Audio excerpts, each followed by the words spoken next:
When is the last time you sent old Tony Munjet out to lubricate some holes?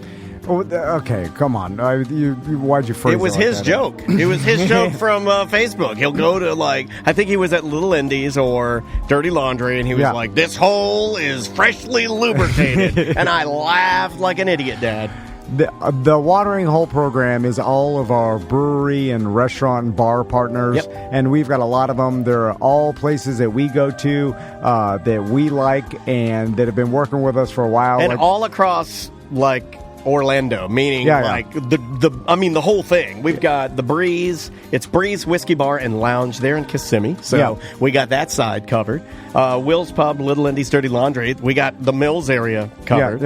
Hourglass District. We got that covered with Hourglass Brewery. Yeah, that's in Longwood and Orlando. There's two locations there. Yeah. Cafe Da Vinci. So we got DeLand on lock. I've never done this before. Started looking. I like this is going. Yeah, Cafe Da Vinci and DeLand. You can go to cafedavincideland.com. Love that place. Great venue for live music. Salty Sisters is Cocoa Beach. Yeah. The Current. That's in College Park. Okay. And there's another one in Sanford. So, and then we got Ailstone. That's in Longwood. Okay. So Ailstone's in Longwood. And then we got West End Trading Company, Celery City, and Tuffy's. Yeah, all in Sanford. And all kind of near each other, but in little different parts of Sanford. And different vibes. Tuffy's, I would say, is more of a venue. Yeah. Celery City is more of a, you bring your wife over to outdoor chill out. Bar. Yeah, you take a dog and sit under a tree and have a beer. And then West End is you just want to get nutty. Venue, bar. Yeah, comedy show, maybe some reggae. Check out all our watering holes at tomanddanwateringholes.com. Welcome to Corporate Time with Tom and Dan. I'm Tom. I am Dan. Vince Taylor's here. How you doing, Vince? Yo! What's up, guys? I'm all jacked up on Mountain Dew.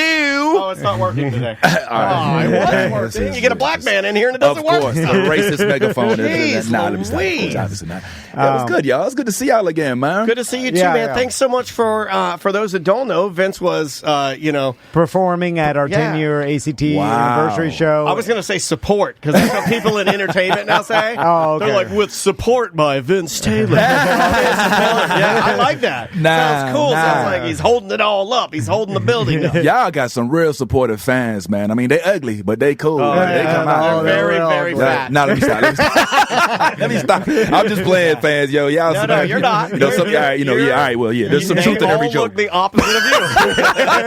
No, but I met some really. You know what's really dope about your fans? If I can shout y'all out, y'all got there is no definitive Tom and Dan fan. Right? That's true. You can't look at somebody and be he white. Literally your crowd is completely well-rounded, diverse-wise, age, spectrum, race, all that. I love that about you. It is interesting that we didn't really have that so much in our beginning of our radio career, but we did notice very early on in podcasting that it kind of goes across all spectrums of everything. The one thing that I believe I will take pride about the show that we built when it's all over, because there's been a lot of bad. We've ruined a lot of our relationships. We ruined two today.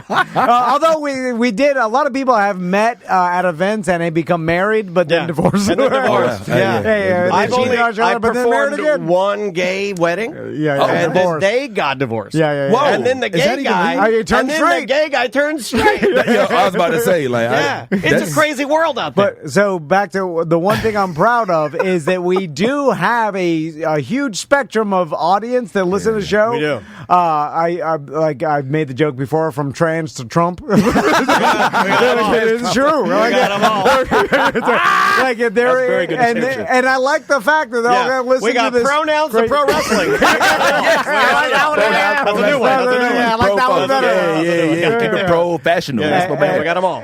And I wonder if we'll be able to hold that. And you're my favorite probably Vince. Not until hey, favorite Vince today? My favorite Vince, because the other Vince poops on ladies' heads. All right. Such a high bar. I want to take this time to remind all of our listeners that world-famous wrestling tycoon and millionaire Vince McMahon pooped on a woman's head. No! Yeah. Did that happen? I missed that part, man. Yeah, I was reading the book. I skipped It's that. news. I can say it. It's news. Okay, Breaking that's news. good. Nah, but it's dope because like I'll walk through the crowd and like some folks will be like, "Yo, Vince, blah, blah, blah," and then some be like, "Oh, I like your shirt," because I was wearing a jersey that day. Oh, right on. So it was all about sports, but also folks are like, "Yo, I'm just so glad that you're representing the nerd stuff," because we never get to hear about it, and it's so dope. Like, cool. all of these things happen with it. So I just wanted to big y'all up for that. I hope they said that right next to EJ. EJ's like, I do a nerd. That's what we have a secret recording of EJ talking to someone where he's like, "Oh yeah, I'm the nerd jock guy. Oh, I'm glad you like the bit." Nobody likes the bit. Nobody likes the bit. So, speaking of nerd, the new Blurred Order, your podcast, you could find it anywhere where podcasts are heard. Thanks, man.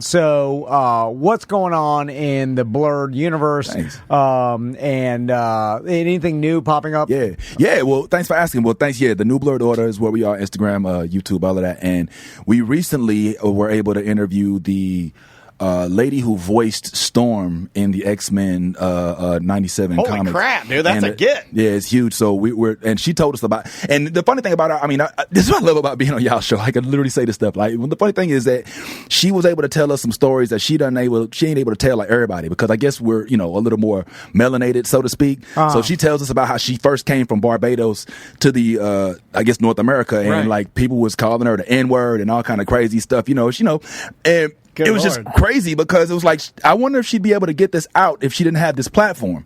So that happened, that's on there, that's live.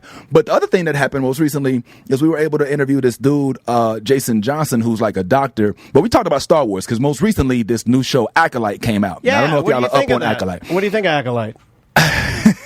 All right, so me personally, I liked it. Now, this is when I realized, and I might lose some of y'all, this is when I realized that Star Wars fans come in categories. All right?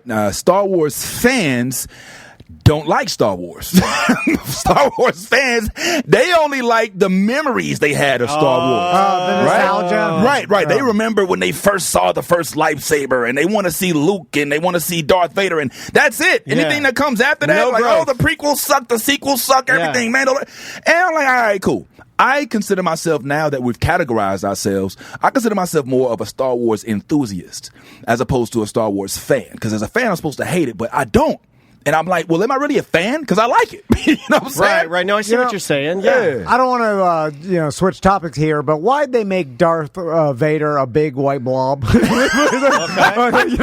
a fair question. It's the same I feel like that's a fair question. Didn't anybody say when they take off the... He looked cooler when he took his... Yeah, when they take the... And it's like, oh, it's a white blob. Yeah, he looked like he was a hot dog cooked too long. Hot dogs. But he was puffy. He's a puffy white blob. He's like, have you been drinking? Yeah, there was some hot potatoes. Yeah, couldn't have made it an actor with like some sort of chiseled jaw at all. He should have been skinnier for sure. Because if you look at the way, wasn't he the character actor that played the actual?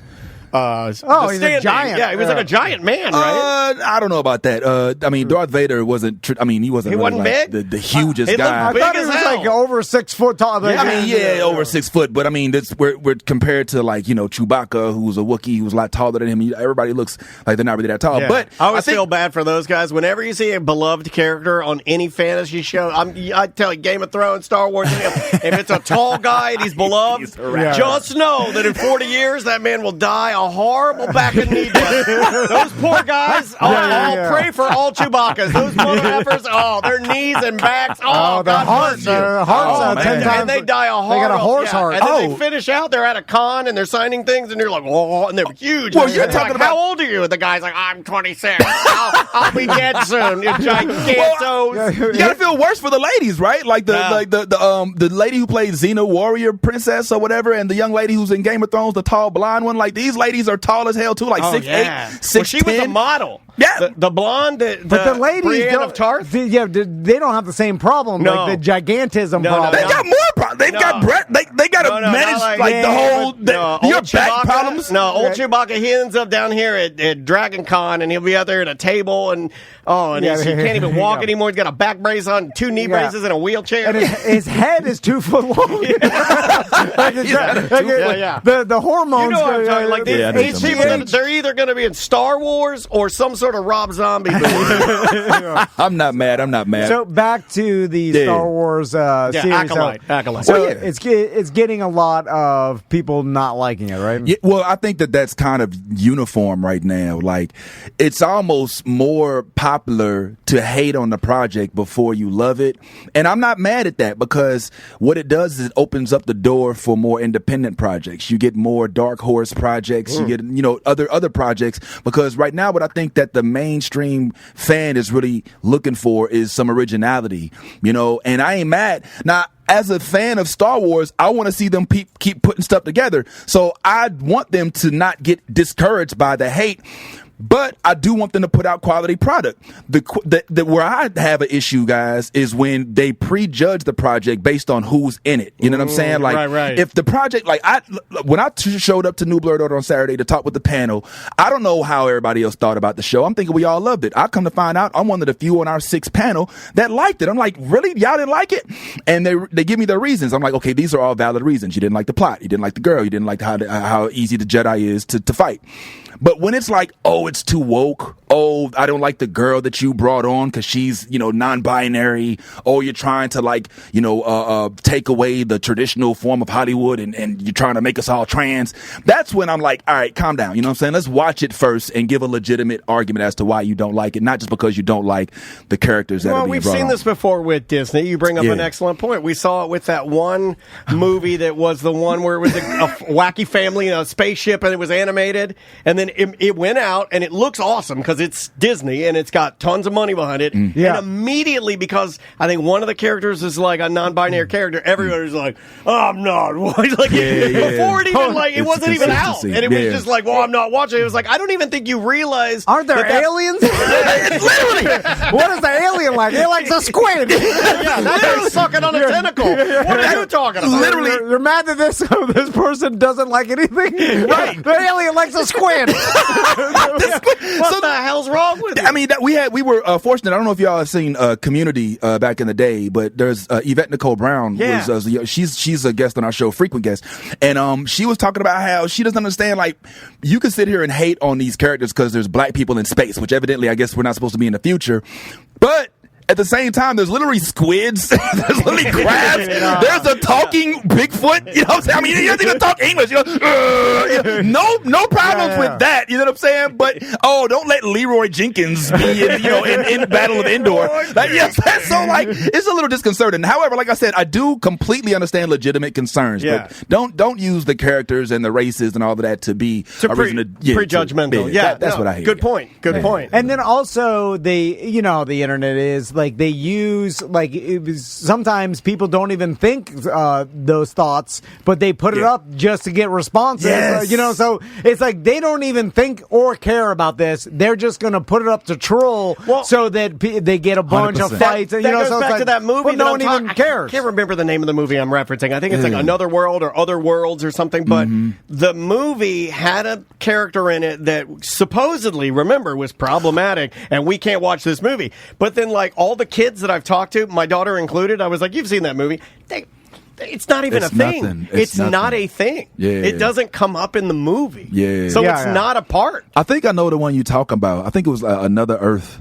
And I asked Maisie, and she did what you said. I was like, did you like the movie? She's like, it was okay. She just didn't like the story, but it had nothing to do with it being woke or this or that. Hold on, let me stop you. I think the movie you talk about made me have to question myself because that was a rather attractive. I was like,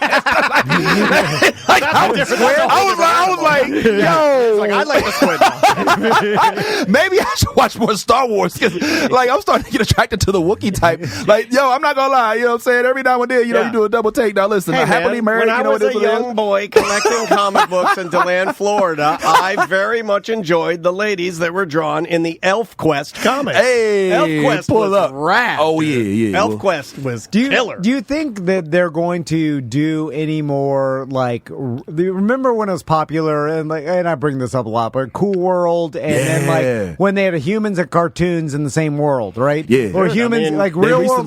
Remember The Simpsons, where, like, all of a sudden they go through a portal, and, like, they get a Halloween episode, and all of a sudden it's one of the only things that I honestly, I 100% agree with you. I love it when you have live action and animation all like Roger Rabbit. But I like it to be like 2D.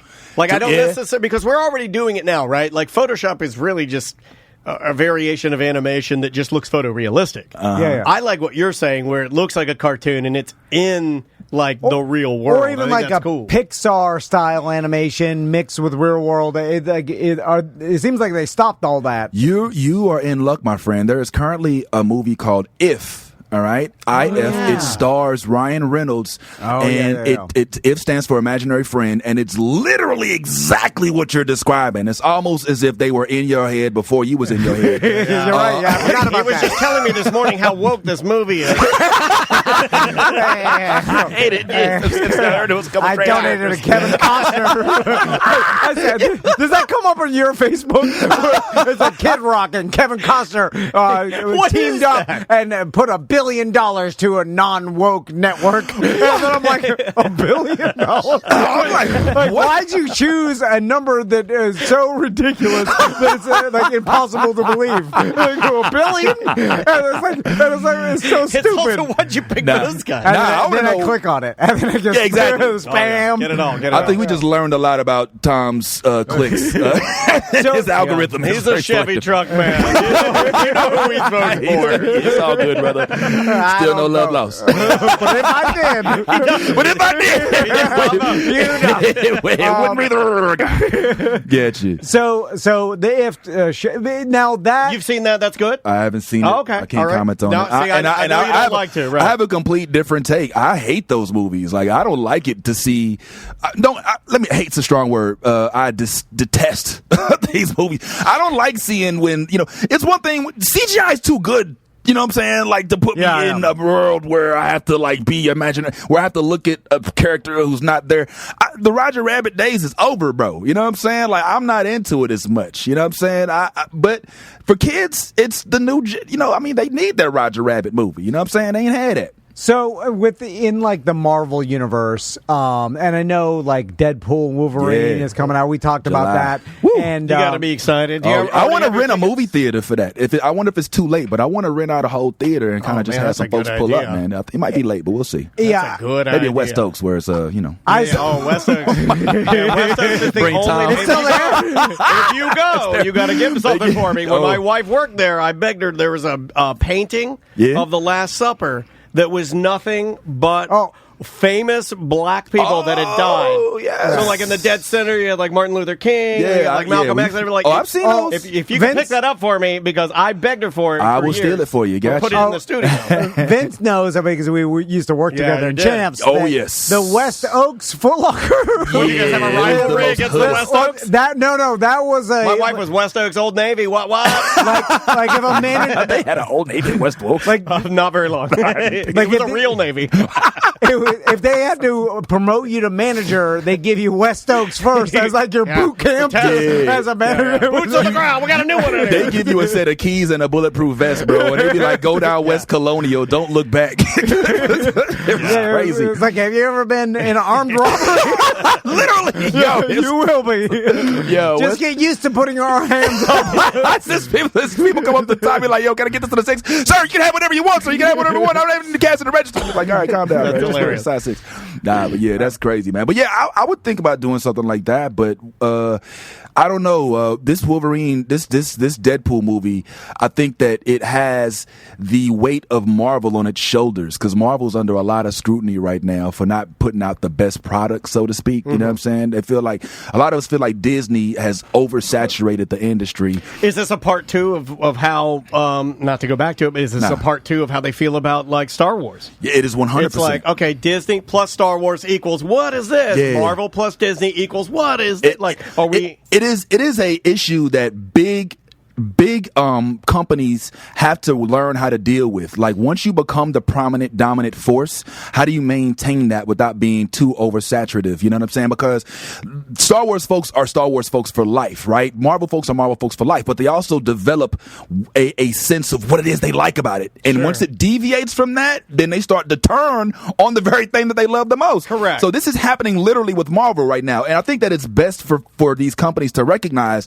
that is a reality, and to be able to adjust accordingly in advance before they just start making moves and be like, okay, all right, why is everybody mad at us? Well, it's because you're not giving them what they want. One great example, and I'll end with this real quick on this segment, is man, WandaVision. WandaVision is a show that was so different from everything else that Marvel has put out, point blank, period. I don't know if y'all have seen it, but it's such a deviation. I don't really watch those, but I read all about it. But I have an apology for WandaVision, because when it first came out, I goofed on it saying it was dumb. Look at you dumb Marvel nerds, and everybody will remember my stupid rant. Yeah. But we did too. But I'm going to apologize and say, no, I'm not that guy. It's not for me, and I was just being silly. But when I look at it now, knowing what I know it is, it's so much more creative. Yes. It's so much more thought out. It's so much more personal. The little Easter eggs, the hidden thing, right? Yes. Am I right? Yes. And it's not even my world, but I hear people talk about it, and they're like, yeah, be careful what you wish for, because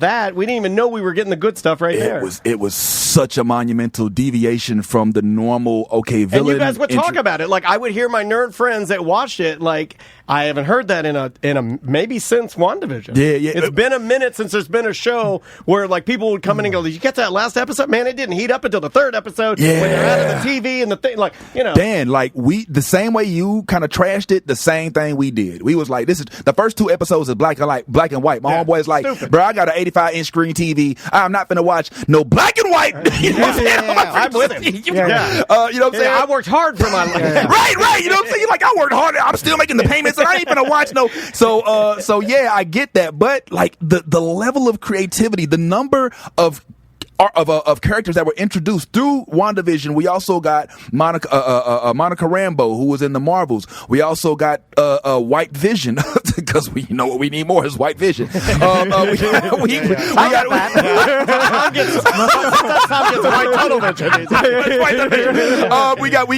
They actually tackled a cross section of where they have Wanda's brother, who is Quicksilver, who was killed in one of the Avengers movies, was actually played in an X-Men movie. So they actually brought the other Quicksilver, because they had 2 Quicksilvers in 2 different movies. They brought the other Quicksilver. Okay, I'm going too deep into the weeds. So Wanda's brother is Quicksilver? That's the amount of detail they put into it. It's like, you should see. I want you to rewind, Tommy. Let me see that. Let me see the look on his face again. Hold on, wait. Like, he just dropped his mug. I'm thinking Silver Surfer. I'm like, he was a metal guy with the surfboard. No. He surfed on the ice. No, Quicksilver is basically Marvel's version of the Flash. You know what I'm saying? And they fast. were just really fast doing it. So yeah, he was in the X-Men with one of the. What's going on, bro? And he also was in but he was a different version of him was in the Avengers. So what they did was they brought the 2 characters together and tackled that whole issue of how you have 2 of the same character in the same universe, but they're different, played by different actors. So that's something that they did as well. Like, they did a lot in this, and it was taking chances, right? Like, they were. Here's the biggest thing that they did that I don't think people give them credit for. They developed a villain in this show. Like, Wanda didn't walk away from this as the hero. She was the villain. And then the next movie, Doctor Strange 2, Multiverse of Madness, if you recall, she was the main villain. So here's a movie where she starts off as the fun-loving mother who just wants to be with her family, but at the end she holds a whole town hostage. You know what I'm saying? Like, she's like, because she misses her dead, her soon, whoever it is, her man, who was actually a battery-powered, AI-generated being. And then she moves the next move to take that same element and move it to the whole world. So it's crazy. Like, we did not see that coming. And I think when you get something like that, it's hard to just fall back on Ms. Marvel, you know what I'm saying, which is just fun-loving kid stuff, you know what I'm saying, regular video. Can the Deadpool Wolverine movie, because, I mean, I've been seeing the memes, I'll say it again, the meme of the claw in the buttock. I've been seeing that damn near, I think for like a year, I've been saying that. Can it possibly live up to the hype? Because it seems like, I feel like all of my nerd friends are just piling this thing up high like a hoarder's toilet. And they're just waiting to be disappointed or waiting to find something. Like how can it ever live up to Thank you. Right. I don't think it can. Well, the best thing about Deadpool is Ryan Reynolds gets a lot of he gets a lot of free room to kind of operate the way, like, it's almost impossible to separate Ryan Reynolds from his characters at this point, right? Like, he is his character. Like, you don't see Ryan Reynolds playing, some serious dude. And so in this format, I believe that Ryan Reynolds has set it up to the point where it's almost impossible to fail, because his movies are very silly. They don't take themselves serious. They go behind the fourth wall. They're fun. They're completely dumb. They don't have to be adherent to any real timeline. And as long as they have, a storyline, and as long as they have any number of Easter eggs or some sort of collaboration from any of the Marvel characters, they're going to be fine. I mean, remember the first movie, they didn't have any, even there, he was like, we didn't have no budget. Like, all of our characters were CGI. Movie. And they had non-name Marvel characters that actually were Marvel characters, and it did well. Second movie, they go a little further. They bring Domino in. I'm a little mad that they didn't have her in this one as well. She's one of my favorites. The big girl with the afro whose superpower was luck. She just walked around and she was luck. You need that on OBT right now. That's the best superpower. Is luck. I love that one. That's awesome. So awesome. Yeah, imagine going through Cleo's and not catching nothing. Anyway, so I think that there's nothing, as he describes it, he's Marvel Jesus. I do believe that he is uniquely positioned, Ryan Reynolds, and with Wolverine's help, I do think they're going to make monumental money off of this movie. I think there's going to be record-breaking. It's going to be a blockbuster. I don't know if it's going to be like the billion numbers, but I think it's going to take Marvel back to that threshold where it's like still has the respect level, still can put out good product, and you can still trust the Marvel brand. So it's a very important movie for them. He is Marvel Jesus, but you better be the right Jesus, homeboy. You know what I'm saying? Like, I always get worried, and maybe that's just the natural anxiety clock inside my chest. But whenever it feels like that this has got to work in order for the other things to fall into place, and all of my nerd friends are like, "This is going to be the one," I'm like, I hope, guys. I hope so. I wonder what do your nerd friends do when we're upset? I wonder if they do what I do. I would say that most of my nerd friends, whether it be video games or movies or whatever, most of them have an insatiable, almost like it isn't good. It's never good enough. Yeah. I'm not that. Most of my friends that are into that are like, if like Starfield, the video game, comes out. Yeah. I liked it. I started playing it, but just like most of my friends, I fall right in line. I'm like, it was okay. You know what I mean? Like, I want more. So I just thought of this, Vince, and let's end with this. And because I'm curious about this particular character that has been iconic in the nerd universe for lots of time. And we've seen, let's start with even Spider-Man, right? Okay. So Spider-Man started in the 60s, if not your favorite, right? He is my favorite. And don't be executing the man's heroes. And then we've seen it morph throughout the generations into different movies, and then now Miles Morales. Spider-Man's almost one of the only ones that I think they got it right. And it's bigger than ever. When they did the Spider-Verse and the Miles Morales. It's great. Bigger than ever, so it's maintained. That character is as popular as it's ever been. They screwed up Batman. They screwed up Superman. Well, that's the thing. Batman, I feel like, had its like with the movie Joker and the popularity and stuff. Like Batman was able to stay alive through Joker almost, and through like Heath Ledger's performance and stuff. But Superman. Yes. I feel like maybe Superman's never coming back because they screwed up Superman so many times that no one cares. My generation got Superman. Christopher Reeve was Superman. Yeah, but they haven't. Nobody else is Superman. I'm sorry. And maybe I'm dumb old man. Fixed it. But when I watched Christopher Reeve in the original Superman movies with Gene Hackman and all that, was Richard Pryor. That was the best. My kids, it was pretty good. It ripped. My kids don't care. They don't care about Superman. I feel like this generation doesn't care about Superman. Like they love Spider-Man. Even Batman, to maybe a little bit older. You're right. But no, I feel like. Do you think they'll ever bring Superman back? Do you think there's a possibility that they could? Superman is on the way back. He's already being written. There's a movie called actually, if you saw the most recent Flash, which got a lot of heat because it starred Ezra Miller, who's this dude's got like 11 charges like for harassment and he like inappropriately touches people. Yeah, right? yeah, he's like a wild man. Fast. He slapped somebody in a karaoke bar. Yeah, you know what I'm saying? It's crazy. So, there is another Superman movie coming out. It is actually going to rebrand the Henry Cavill Superman that we've had for the last few years. Witcher? Yeah, The Witcher, who's actually, word on the street is he's going to play Lionel from Thundercats. You can't take one guy and give him all the roles. Well, I mean, you can't do that. How many people are on the planet? Yeah. Well, I mean, just because he's got the dimple chin? I ain't gonna lie, if there's Lionel, it's Henry Cavill. Let's keep it. Man, I'm probably gonna have to agree. Because he was such a good Witcher. I thought he was the best Witcher, and he actually read the book. I played the games, I didn't, but sidetrack. But yeah, so Superman will be back, my friend. Now, here's why I think Superman has not been given the same life as Spider-Man, right? So Superman, first of all, I think that the just the tide is turning on his demographic, frankly. Like, this country. I mean, listen, let's keep it real. All right, I'm gonna say it here because I feel I'm in good company here. You are. All right. The first heroes that we got they all kind of look the same, okay? And Superman and Batman are falling into that category. The difference in Spider-Man is Spider-Man ahead of time, because his creator Brendan, I forget his last name, but he made Miles Morales because he saw the future. They were like, look, man, we can't just have Peter Parker be the only Spider-Man for the rest of our lives. Right. So they start in the 90s.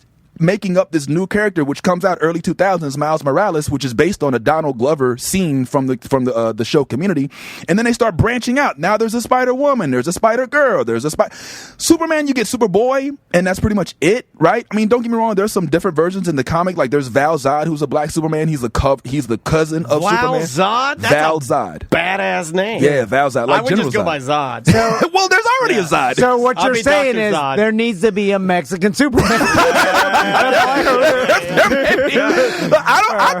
I like traditional Superman. I get it. I mean, I didn't. I'm glad that I'm glad you don't like woke Superman. F that guy. You just made like 5 new Instagrams.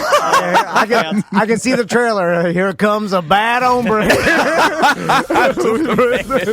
with laser eyes. You hear that? He started like flying around. We know his powers, but not his pronouns. I get it. But yeah, man, I think that's one of the things. But if the movie's garbage, then it could hurt. I mean, then it's done forever, right? Like, how are you going to revamp it? No, they've done that plenty of times. I mean, didn't we get the Ben Affleck Batman? Yeah, it's still around. But it wasn't a movie based on Superman. This next movie is going to be first of all, the introduction of Supergirl is ridiculous. In the freaking Flash movie, the scene where she emerges, and she looks so dope. Like she's not huge, she's a cousin, she's strong. She doesn't have that Superman, I can't kill. Like she's like, no, she's gonna kill. I'm killing. Like, what happened to that? Oh, sorry, we're all over the place. What happened to that movie where it was the kid who was Superman, but it's bad Superman? Oh, okay, I know what you're talking about. And he lands on the farm, and then the farmers find him, and they're like, we're gonna raise you like Superman, and he's like, I'm gonna kill you. Like, I'm gonna kill everybody. I'm killing everybody. There's a sequel coming out for this movie, of which I happen to possibly be too. Brightburn, exactly. Brightburn Part 2 is coming out. If you recall, the end of that movie, they introduced 4 more villains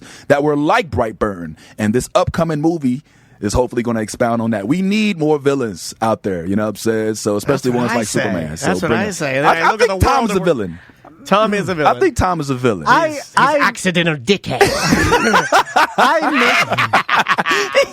I miss. Just when you think I'm nice, I'm an accidental dickhead.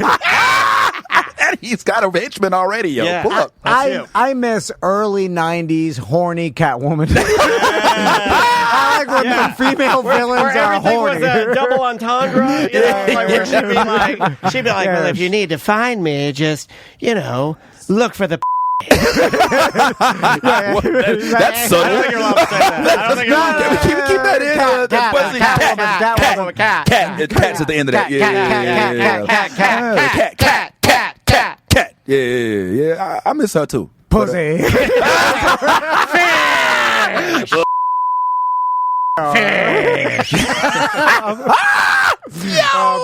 Fish cat. Cat? Oh, that's a good villain. Man, It's me, Fish cat. Oh, wow. You are definitely helping. I smell like fish and cat. and pussy. I'm pussycat fish. Oh, come on. Pussycat fish. All right, we got to get him out of here.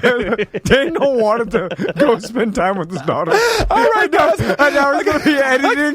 Like, why don't we do that? Like, you just said it. Like, yeah, we get done early. Because I like the jokes. I like the jokes. Jokes over family. That's a common guarantee. It really is. I'm supposed to meet my family. I don't like to leave Daniel editing, so I said, here, wait for him. No. Jokes over family. I did it. I started it. I will forever sell my family out for jokes all day long. Vince. Oh, pussycats! No. That was okay. All right. Vince, thanks so much for We coming. love you, buddy. New Blurred Order. Yeah, check out the podcast and the real Vince Taylor on all social media. Thank you, guys. Thank you, dude. Absolutely. All right, we'll be right back. Welcome back to A Corporate Time. John Busdecker's here. Hey, how's it going? From the DeWitt Law Firm. Just call Mo? Yeah, injured on the go. Just call Mo. A lackluster hey.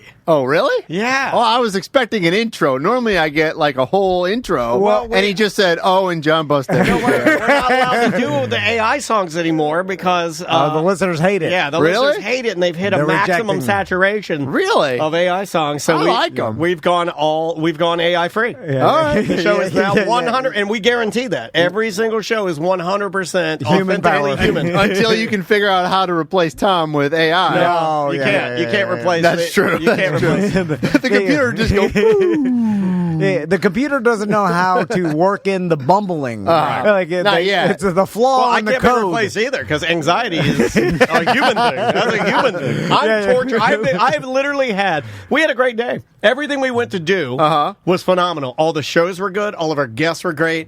The listeners were great. But everything we did today was nothing than what we tried to do today. Everything on our schedule, we did nothing that we set out to do, but everything we did was great, and I've had 100 little heart attacks today. I was supposed to be here hours ago. No. And Tom's like, you're bumped. It's like Steve-O's supposed to be on. It's all Steve. I blame Steve-O. You should. I blame Steve-O. You should. And he's not even the most famous Steve-O from Orlando. The most famous Steve-O is the Steve-O that used to be on WJRR.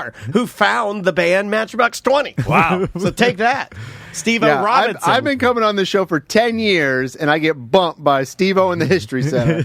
Maybe if you stapled your balls to some Mo luggage, we'd get you in here. You know, it's funny. We when we were looking back at the ACT 10-year. I couldn't believe this. Like, we did see the first time you came on ACT. I was wondering this on the way over here. And it was 10 years ago. Yeah. And I was like, whoa. I was like, I didn't realize. And it was. It was when we first started doing ACT. You're like, who would come on this stupid show? Let's call this Busdecker guy. We jumped the show to, it became weekly, or it became daily. Remember, it was just Wednesdays. Yeah. And right around the time that we went Monday through Friday, we had you in as a guest because you touched base with me for some reason. Yeah. On the Orlando Sentinel, right? That was when you were working for the Sentinel. Yeah, right? yeah. It would have been 2014. So Okay. yes, yeah. And A lot of people don't know playing how frisbee together. A lot of people don't know that before you cleaned up your life and met Mo, that you had a drug problem and bounced jobs, much like my wife does. You bounce job to job. Oh, that's right. You were doing the frisbee interview with Dana. I remember Daniel told me, he's like I was like, I have an interview with the Sentinel. You wouldn't know anything about that.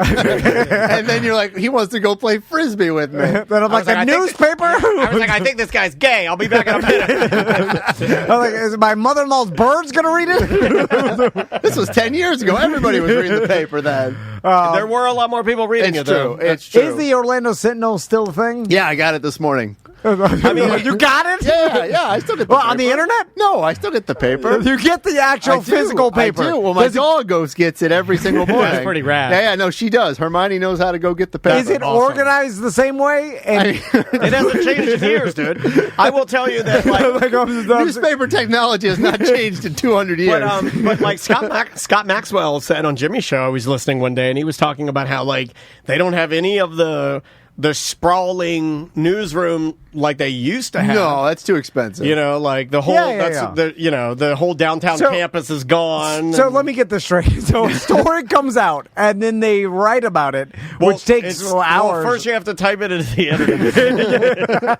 And you're smoking cigarettes while you're writing. And then you have to turn it into microwaves, and then you have to shoot it line of sight to a tower. And then you print it out, and then you deliver it to everybody's doorstep. Yep. And then don't you say like while you're reading it, you're like, I saw this on my phone 2 days ago.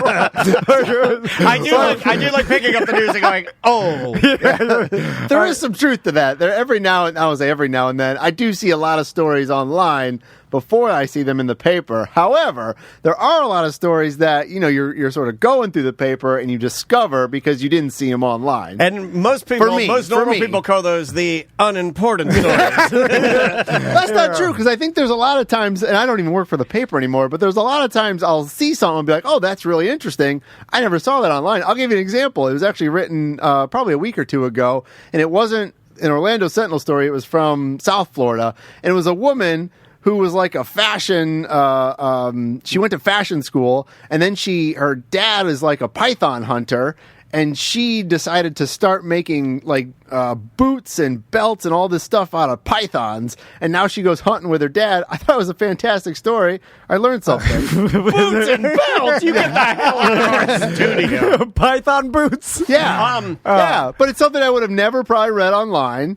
And then I saw it in the paper and I read it. It's just like to kind of help you. It sounds like clickbait to me. I'll go along with him. I kind of look at the same way of like stories and magazines as being stories that don't necessarily, they're not breaking news. No, it's not breaking news. You don't need to get it immediately. Okay. It's not like, hey, this person was convicted, or hey, there's a meteorite falling on Florida. It's more along the lines of, stuff. We've been working on this for a minute, and here is a interesting piece of human that you might want to read about. So walk me through the newspaper, because I honestly don't understand. I never read the newspaper. Obviously. Like, all I know about this is what I know about the you newspaper. You are a coffee man, though, now. So it can be done. The front page of the newspaper is like the headline. Generally, the most important stories. So you're going to put a Trump or a Hunter Biden on there. Local, though. Okay. Now it's more local. So if you went local, you'd probably go that new election where you have the two candidates. Yeah, that was on the front page and they today. each have a problem. Like the lady has some indiscretions. She got fired from the city, according to the city. And then the guy cleaned up his life, and he has a couple. He got arrested a few times. They're running for District. See, I read the news. 5. Because the commissioner, she got arrested for stealing money from a woman who was in her 90s. Yeah. Oh my God! About Regina Hill. Yeah, Regina Hill. So they had to do a special election. Stole old lady's money. Yeah. Allegedly. They're sorting it out. Yeah. Well, I mean, what's the accusation? Well, they got to prove it. Yeah. It's like we all think this is what happened, but we got to figure it out. She signed over her power of attorney to the commission. That's what I'm trying to get you to do. I'm trying to get you to sign over the rest of this company. Well, let me just put the news flash out there. When you get an old lady to sign the power of attorney over to you, it's for her money. There's no other reason. I have been looking for a dumb old lady for years. Yeah. Like, because there's no other reason that you want that from an old lady. I would scare some old lady so bad. I would scare you. Sign that, you old. You sign it. Yeah. You're hitting her with the newspaper. No. Okay, hold on. That's a step too far. Elder abuse. That's a step too far. I'll yell at her, but I'm not going to hit her. What are you, an animal? Good Lord, man. I just get in her face. The most I would ever do is yell so much that I get a little spittle on her cheek. Yeah. And then the other person, what are they accused of?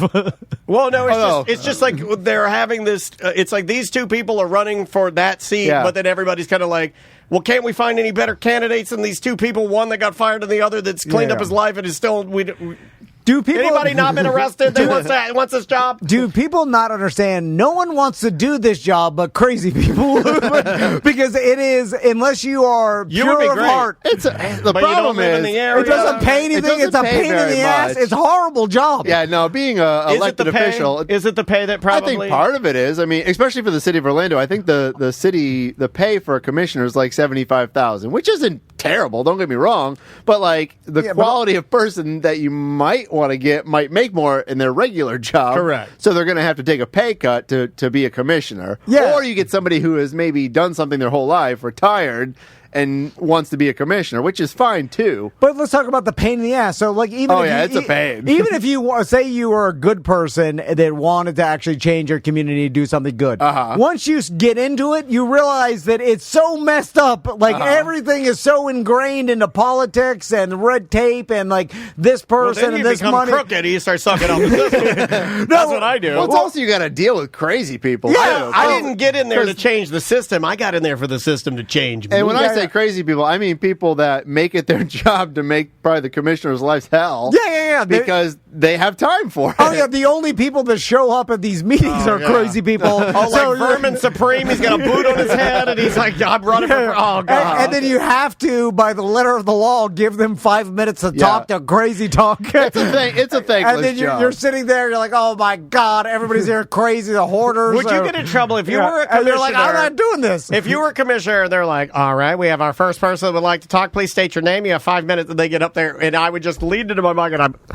this person's crazy. Get him out of here. Like, what would they do to me? That's not allowed if I just think you can make your own. Well, then they'll scream like, you're not upholding the law. You're trying to be a dictator. Execute him.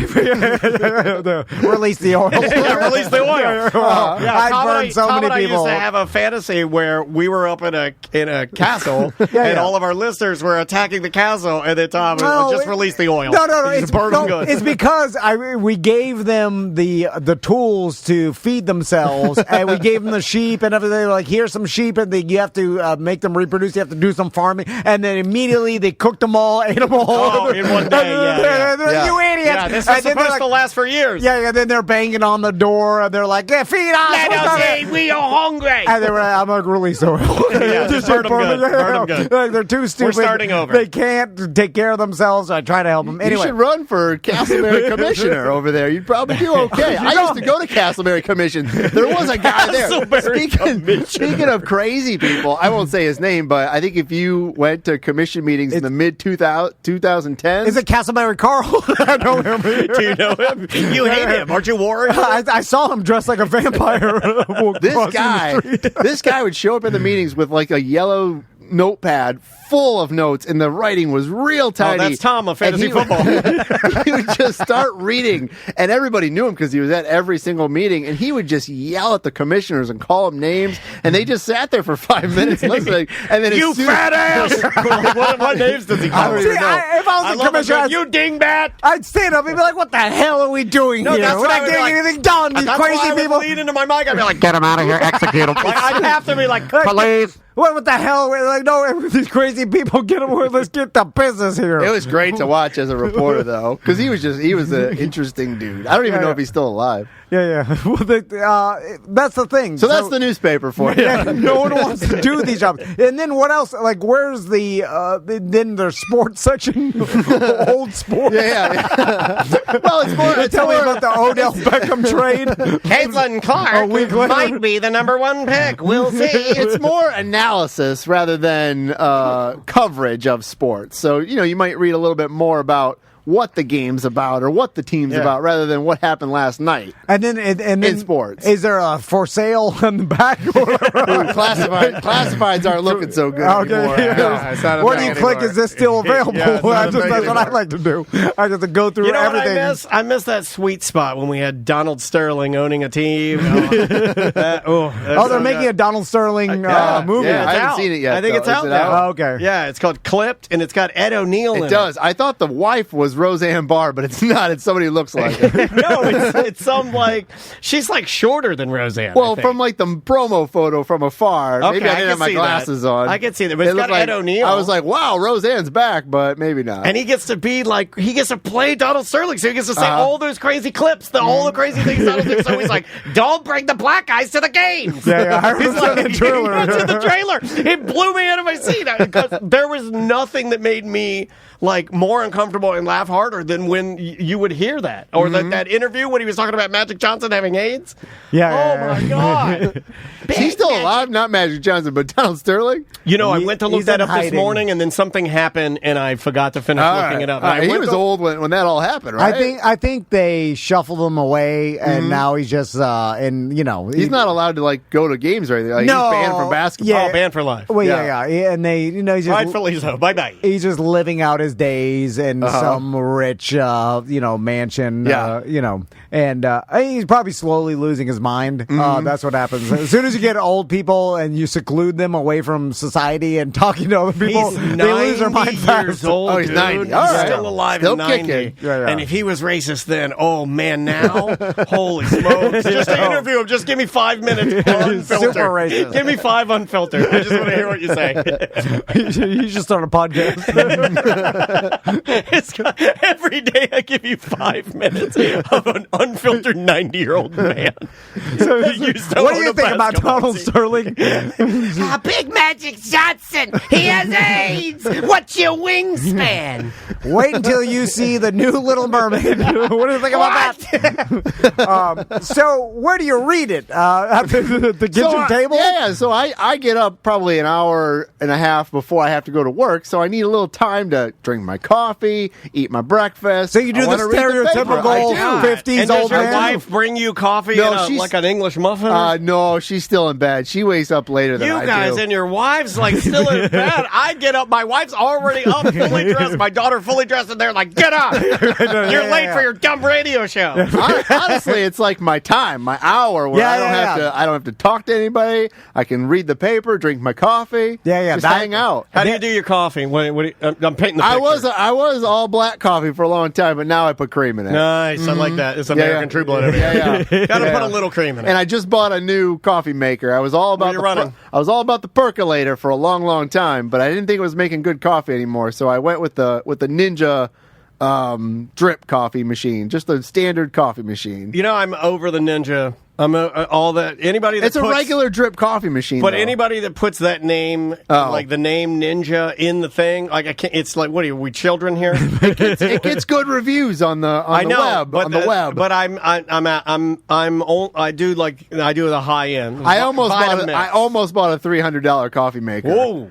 Almost. Because what does it do different? Well, so wait, what does a grill do differently when they're $800? They all grill meat. Bigger and shinier? Yeah. So I was trying to justify it like, well, I drink coffee every day. I love coffee. All right, you got me. I might as well spend $300 on a coffee maker, but I couldn't pull the trigger on it. Yeah, that's a lot. But okay, I've never bought a $300 coffee maker. Well, for a grill, I can understand that like the more expensive or fancier the grill, the more evenly it cooks the meat. Or mine has technology. Like I have it's not an expensive grill, but I have a small Traeger that was probably like $500. That's what most grills are now. If you get one that's got any worth its weight with anything, and it's a pellet grill, so it's got like, nice features. It loads the pellets and it burns but it's still a grill. It's still a grill over flames. It is, but it's not a hibachi style. It's got technology in it. It's also communicating with your smartphone, telling you the temperature. I'm sure I can find a coffee machine that does all that. Absolutely. But so, is there a coffee that because all is filter, like putting hot water like through the right temperature of water and how much water it gets over the beans and all kinds of stuff. And like the thermos and like, is it a thermal one? Is it a glass one? Does it make better coffee? I don't know because I don't own it. Because you never hear from like coffee drinkers like, oh, this makes way better. Do you know what makes me mad though? Like everybody's like, God, just have a cheapo coffee maker. That's because, they don't know any better. Well, what makes me mad? You take somebody to Red Lobster for their whole life, you take them to a good restaurant. They're going to know the difference. Red Lobster is out of business, sir. Not all of them. Almost all of them. And Flavor Flav is keeping them in business. It's hurting the black community because they primarily were one of the I read that story. Yeah, that was a great article in the paper. Yeah, I did read that article in the paper about how traditionally Red Lobster has been boosted and held up primarily in the South by African Americans. It's where we always celebrated all of our life's achievements growing up. 100% me too. Yeah. I can only eat two and a half cheddar biscuits. Yeah. My tummy gets all messy. In the article, they kind of go through and talk about how the black community did have a different relationship with it. Like, you've got Beyonce singing about it in a 2014 song. She sings about Red Lobster. Mm-hmm. And then at one point, Red Lobster's the amount of people eating at Red Lobster, it was like 16% black, and the population of the United States was only 15% black. So it was exceeding like the actual black community of America. Yeah, okay. At one point. Yeah. And But I think I got that right. No, I don't know. Yeah, I read the article, but I think I got that right. Like, at one point, it was like super serving them, and then so they're wondering if maybe that might be the angle to expand again or to invest again. Or it's weird. Like, mine growing up was Sizzler. That's where not Red Lobster. Like, I remember all the Sizzler. But you grew up like near the ocean in Miami. Yeah, and I didn't. I don't remember ever going to Red Lobster when I was a kid. But you know what's weird is that we went to, and we only went to it because it was close, but the Red Lobster that we went to was in Daytona Beach. So we could have had our pick of any coastal seafood restaurant, but it was on that International Speedway Boulevard. Yeah. Near that Hooters. Yeah. There used to be a Red Lobster over there. And that was the one where if my dad got, something, a big promotion. Yep. We're going to Red Lobster. That's where we went for graduations and 100%. parties and all that stuff. So I missed the perfect opportunity to plug the coffee. Well, let's still talk about it because, like, are you coming out with lobsters? Just call Mo Lobster. That's a good idea. What bothers me about, we were talking about the perfect cup of coffee. What bothers me is I sometimes see friends of mine who will get up and they're like, take the beans and they put it in a thing. Grind it. I was looking at grinders today. And then they're like not grinder. I was looking at coffee grinders. They're like crushing their own beans, and then they put it in like a little thing, and then they have like a little beaker with like a flame under it, and it heats the water, and then they take it and they're holding like a little wire, and then they turn, and then the water goes down the wire, and then onto the coffee, and then it goes into and I'm like, that's a little much. Is that any better? Because they're telling me by doing that it is. Right? I mean, pour over coffee tastes different than French press, which tastes different than drip. Well, Yeah. what All is the different. quintessential? What is if I want the best cup of coffee, I the think flavor, what is it? the more effort you put into it has got to be better. Because they wouldn't be doing it, like Daniel said, if it wasn't better. But it's so rudimentary looking. It's dumb looking. It's like a small test tube. That's a little much. You know what I'm talking Plus, about, it takes though. too much time. Yeah. In the morning. You gave us some Mojo coffee Yeah, by Lobos. Where can we find this? You can only get it at our office. Okay. That All one right. with that label on it. Okay. It is our Just Call Mo branded coffee. Generally, when our clients come in to pick up settlement checks, or really if anybody visits us, I'll give them some coffee. If they come to our office downtown, I'll give you some coffee. But they roast it at Lobos here in Audubon Park. You give them the check and the coffee? Oh, we give them all kinds of stuff. Yeah. When you're our client, we give you T-shirts and we give you Don't forget your cups and- toothpaste. koozies, and all kinds of stuff. Yeah, and coffee. We used to do beer, but we switched to coffee. Oh, did you get in trouble? No, Have no, a we just problem. wanted- Somebody we was wanted like, to do- I'm drunk. Nah, we just wanted to do something different. I like this. This is good. Plus, we have like thermoses that we give out, so we thought it went good with the thermos. Oh, Hulk Hogan gives out thermoses. He gave one to Bubba the Love Sponge's wife. So let's talk about the celebrity bowling tournament coming up. Yeah. The Just Call Mo Celebrity Bowling Tournament. July 13th, Yep. Oviedo Bowling Center, afternoon event, so you can come to that and then go do whatever you want at night. Now it's sold out, the bowling portion. Bowling part but is. the pinball is still. You can still come hang out, get some photos with our celebrities, and go play pinball as well. Now I'm not doing photos. No photos. I'm not this time. Maybe you should charge for your photos. I could do a little table. Would you let me set up a little table? I'll let you do whatever you want. Oh, I'll set up like a a little- baseball card No, I show. want to do it like a megacon. All right. Where, like, right in front of my lane, Yep. I sit a table with a backdrop, and I sit there like everybody at megacon mad.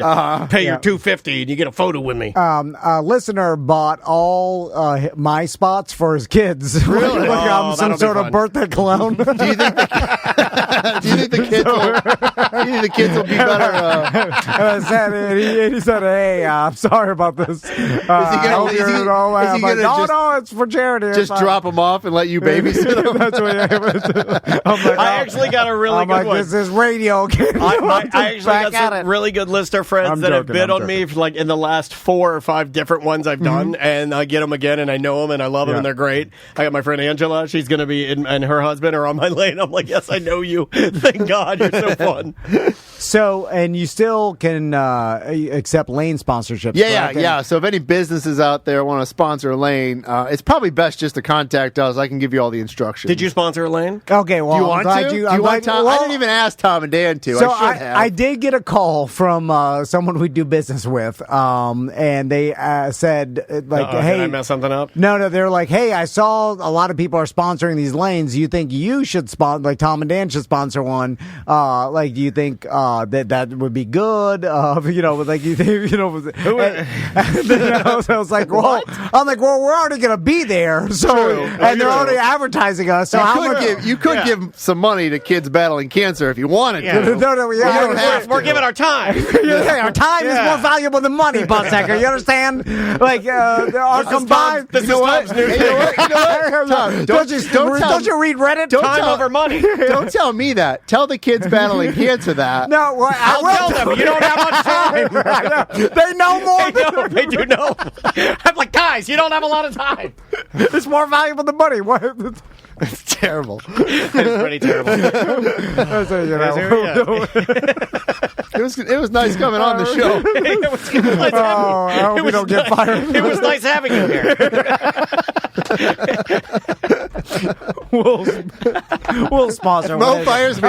Can I work here? I don't know. We spent all Sam Antha's money. We spent all of Sam Antha's money. Yeah, we already budgeted in all this I stuff. told you to know her name. She worked there 10 years. I told what's her name? It's like Sam Antha. He thought her last name was Antha.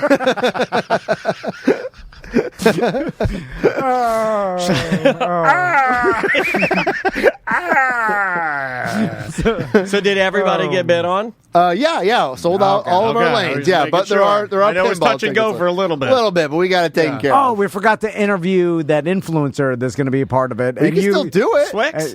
Swix. It's Wix. It's not Swix. I had to fix this. Yeah, last time I was here, you said Swix, so I just thought his name it was Swix. No, it's Wix. It's OMG. It's Wix. Yeah. Well, maybe if he just made his name Wix, I'd know it was Wix instead of everybody's goddamn name being OMG or Bless My Soul or I Love Swix or Chicks with Swix. I don't know what happened. His following's huge. It is. Way bigger than it was. Yeah. Well, nobody corrected me. Nobody, even in the chat room. I've been saying Swix for days. Wix. It's Wix. Wix. Yeah. All right, I got it. It's Wix. OMG, it's Wix. I'm sure he would be happy to come on here. And He's I know very nice you man. emailed us in a group email, and then I'll message you. Well, maybe he got mad because I emailed him. I'm like, thank you for your time, Swix. Yeah, probably. And He's like, these guys don't even know who I am. Flip phone activate. Exactly. when's your next hockey game? This Wednesday. Oh, Wednesday coming up. You want to hang out? Are you going to start playing? Game might be late. The games are sometimes at 11 at night. It's 11 at night? Yeah. My God. Way too late. Aren't there just a bunch of other dads in there? Yeah. Although I'm starting to think that I am the problem because my daughter had a dancing award ceremony last night, and I had to pick her up at 10:30. I picked up Maisie at 10:30. She had a bunch of trophies. I she brushed her teeth and went to bed. I'm like, I'll see you in the morning. She's out later than me. I go to bed. I started winding things down around 6:15. Did you just drop her off and leave and then come back? Yeah. Yesterday I went to bed before my sons, and I was just like, I hope they go to bed. I was passed out. And then I woke up, everybody was asleep. I was like, all right, it happened. All is well. Anyway. World's number one dad over here. So if you do want to sponsor a lane at the bowling tournament, you just contact message me. Yeah, that's probably the best way. Just go to Just Call Mo. We'll get it. You can call us. Yeah, we'll figure it out. Not to throw you a curveball, but what if it's Dan Newland? What? I don't think Dan Newland's what if he's like, I want my horse on lane 5? I don't think so. I doubt it. Oh, we do have to set up I know we were going to do this a while back and fly in. A bet? Are you going to bet? Are you going to beat Dan in bowling? We were going to do a jet. We're going to fly in Mo's plane and then do a podcast as we flew in the back of it. I want to spit out of it. You can. You open the window. I don't know if you'll be able to hear it, though. It's pretty loud. Would he fly us over the Hollywood sign like Busey did in the health? We'll poo-poo at him. Okay, we poo-poo on the fountain.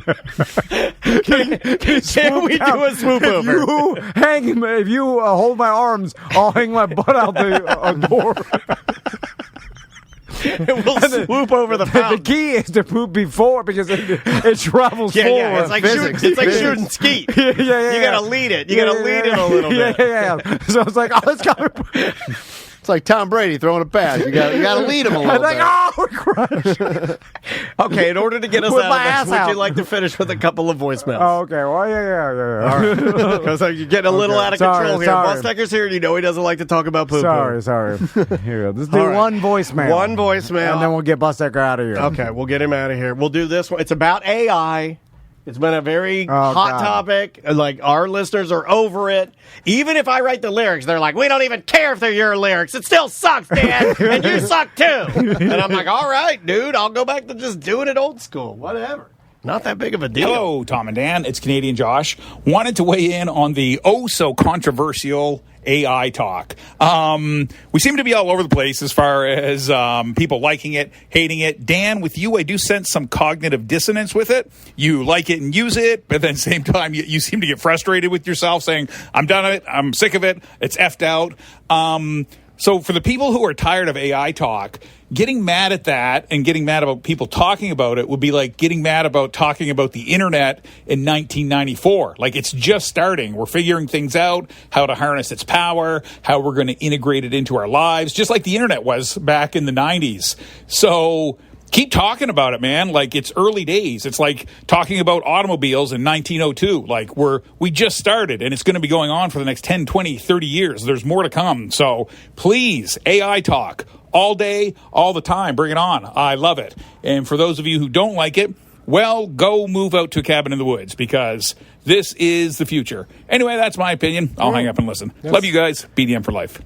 Well, I think mainly the people that don't like it just because it makes them nervous, or they don't want to know that it's eventually going to take over. A lot of people listen to our show because we talk about nothing, and then it's just like a escape from their normal lives. So they don't want to hear politics. They don't want to hear the news. So they don't want to hear nothing. Slightly politicized in thinking that when we talk about it, we're reminding you of your own mortality in business or professionality? It's just like too serious in their mind, so they don't like it. I never took it that deep. That's interesting because I didn't take it that deep. I think that's why it makes them like uneasy, and they just want nonsense. Okay, like our normal nonsense. I heard your songs; they are nonsense most of the time. I did not think that. My take was that they are just kind of oversaturated, because that's kind of how I feel. It's like, to me, social media, hashtag, Instagram, TikTok, AI, screens, this computer, Logic that I use every day, GarageBand,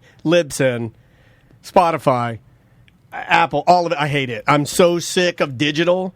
I'm having a little bit of enough. Yeah, that's how I feel. Like, I don't want to go as deep as like I worry about it taking my job. It already did. Took my I write comedy songs, and it literally just gone. Yeah. So, like, for me, I don't take it that deep. I'm like, yuck. I can't do it anymore. Cameras. These stupid cameras are on. These lights. Everything. I'm starting to reject it. It's too much. Buseko, how do you handle your phone? How often are you on it? How, like, you're scrolling through it? Because you have to... That's a great question, because I don't know any of his habits. Well, through your job with Mo... I am on my phone a lot because of my job. Yeah, but I think if I have to be. But if I didn't have a job where, like, I had to be on my phone, like checking messages and posting content, I don't know if I would that much, because I don't love being on it. I just have to for work most of the time.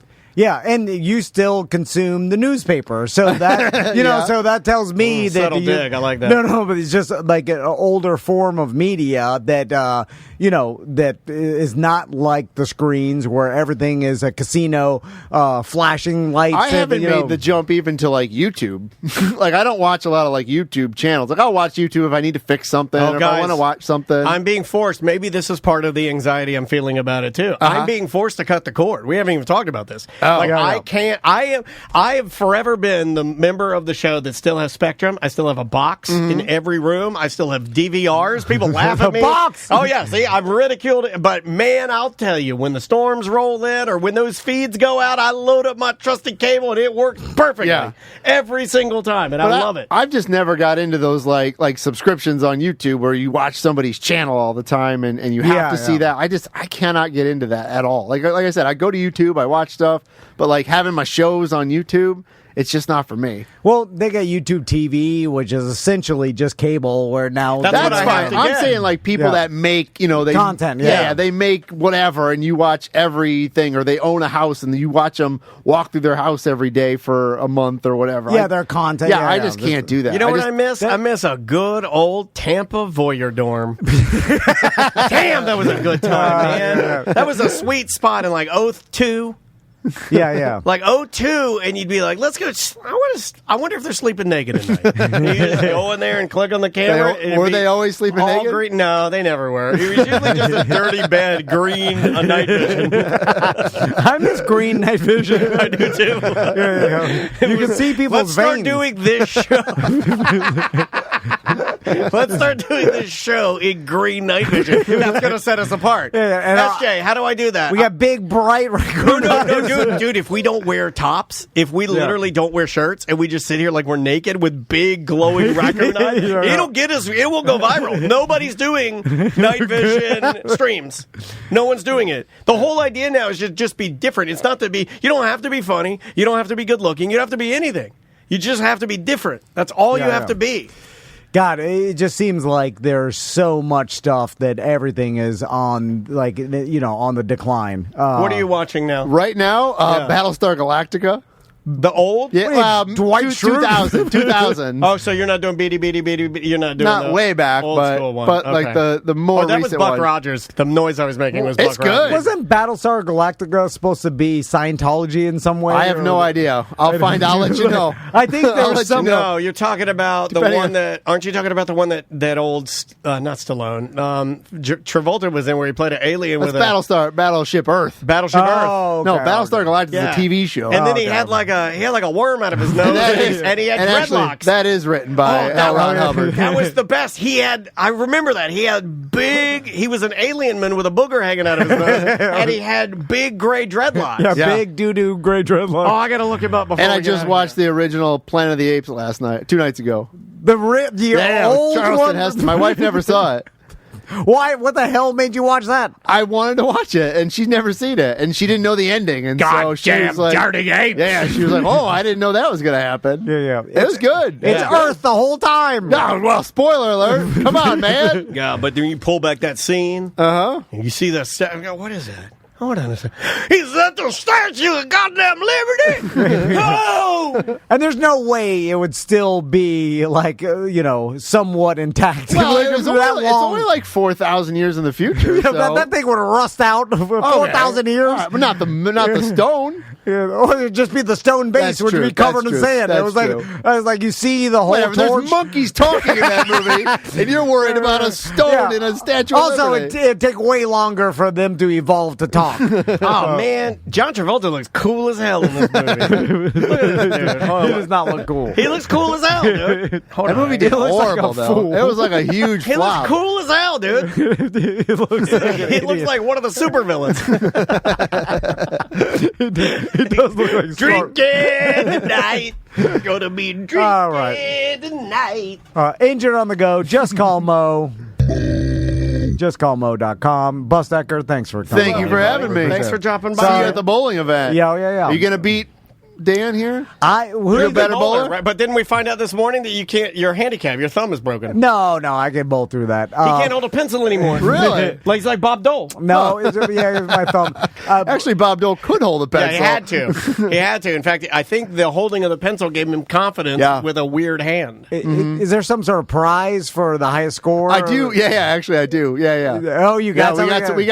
We got some things. Is it a funny prize? No, it's not a funny prize. Is it a high quality? I don't do goof prizes. Yeah. I do gift cards and money. I will accept the edible arrangement. And I'll accept just edibles. Regular edibles. I'm curious who the best celebrity bowler is going to be. I think it's Jason Aldean. Oh, you meant of your bowling. Yeah. I think it's Swix. I'm sorry. I'm sorry, Swix. I had to do it. You're going to buy the show and cancel it? All right. Bye-bye.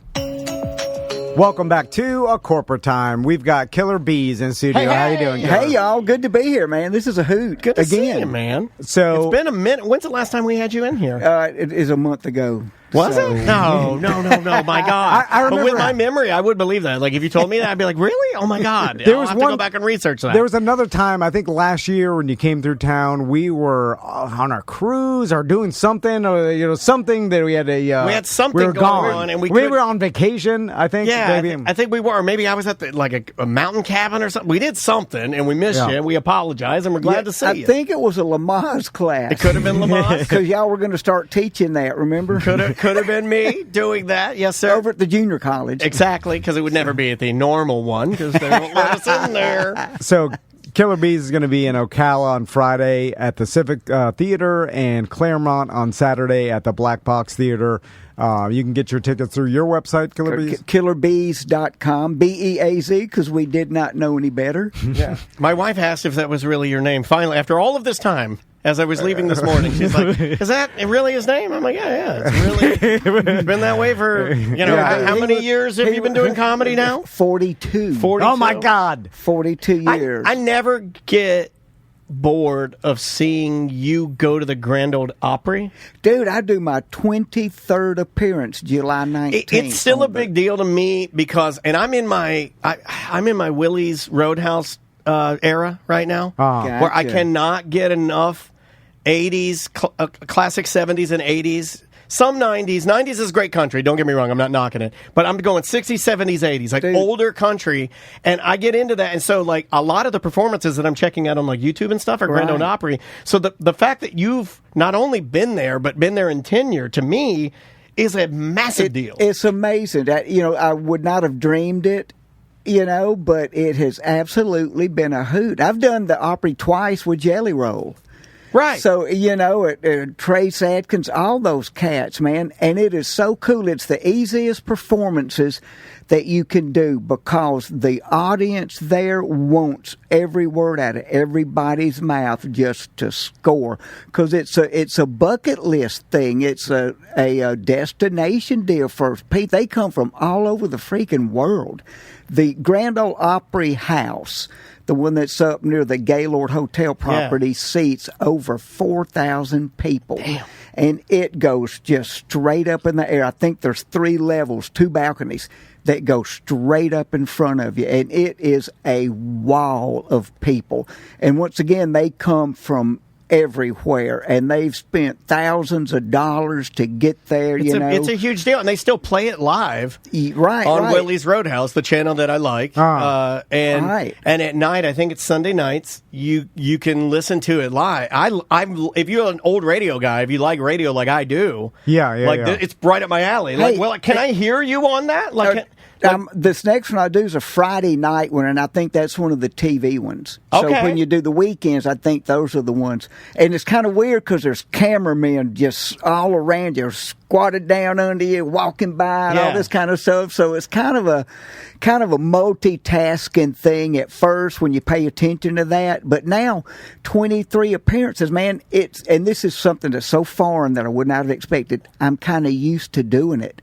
I'm not in a ho-hum used to it, comfortable. But I walk in there, I know the guy, the security, hey, dude, hey, good to see you. Hey, Jim, the guy that checks me in. That's cool. Hey, you got another one of those posters for me? Yeah, I saved one for you. And just all this stuff. So it's really, really cool. And just the fact that people come from everywhere and they want everything out of your mouth to just be great. So it's the easiest gig in the world. And get this, whenever a comic is on there, we get the sweet spot in the second half of the show. They do an intermission halfway through. Okay. And so because it is a broadcast show and they have to hit hard times for breaks, commercial breaks and stuff, they'll put us up. The comics get to go toward the end because I can adjust my set in 30-second increments. Whereas the singers, they have to do their full 3-minute, 40-second song, whatever it is. So I get to go up, man, almost a lot of times right before the headliner. And they'll send me an email. All right, Bees, be here at so and so for call time. You go on stage at so and so, and you'll do 12 minutes. Okay, gotcha. 12 minutes on the Opry, beautiful. I'll get there. They'll come to my dressing room. All right, do 8 minutes. We're running behind.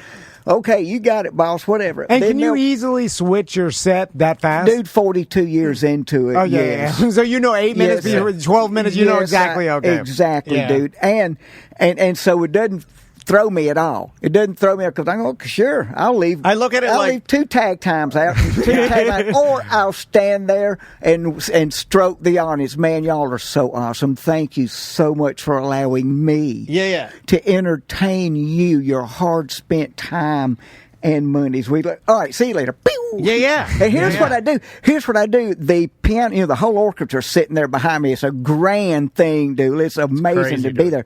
The piano player, I have this thing with the piano player that they'll give me a one note ding through my one little monitor that's in front of that circle on the floor. They give me one little ding on it just through my monitor. The audience doesn't hear it, but that's my 1 minute sign.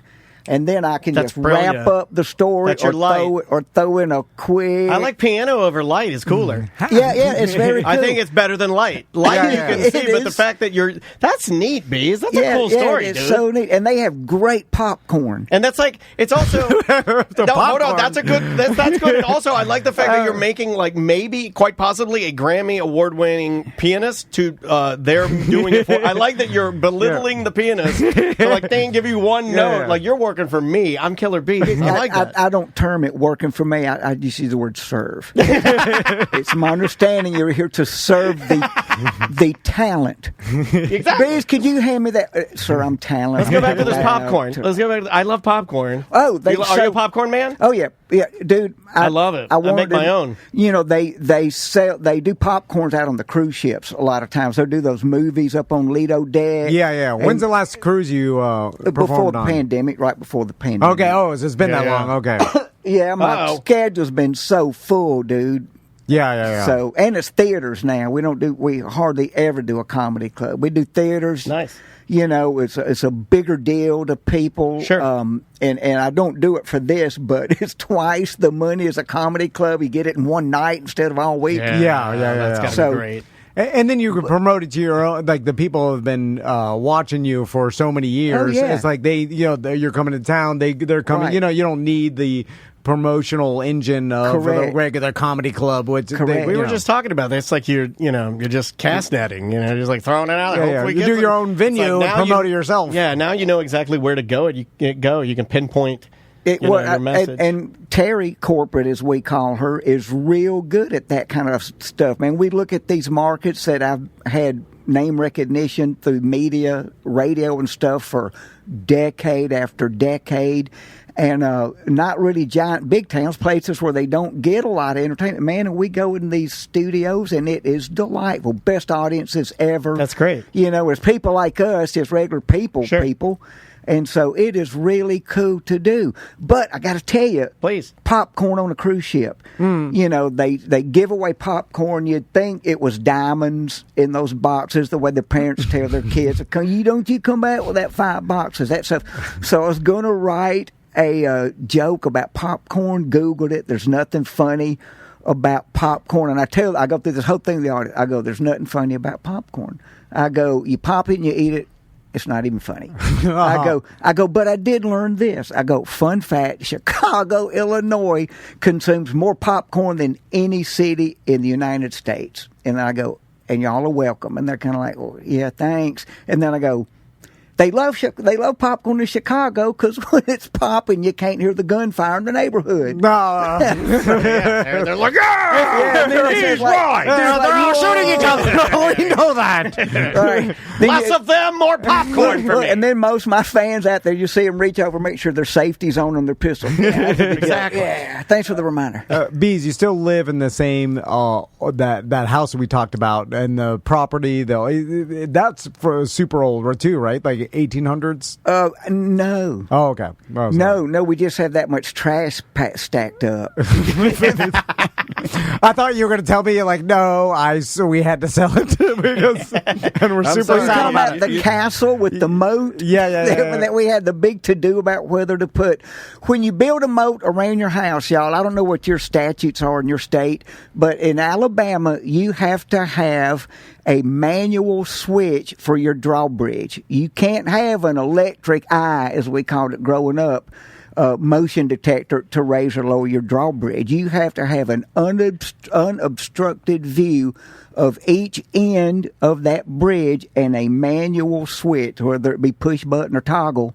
Oh, really? Doesn't matter. But you have to stand there and watch when the drawbridge goes up and down. You cannot let it be automatic, because somebody might get chopped in half. Yeah, that's true. Hold on, I don't think we ever talked. It'd probably be an unhoused. So you gotta right? Like just like get away from my. What are you doing over there? So you got a drawbridge to get into your house. Well, you got to get across the moat. Okay. And what I was going to tell y'all, that was a whole big thing, whether to line the moat with vinyl or to make it with gunite. You know, that concrete type stuff. We couldn't afford a gunite pool. I had a vinyl liner growing up because we couldn't afford gunite. And gunite will grow algae and stuff on it.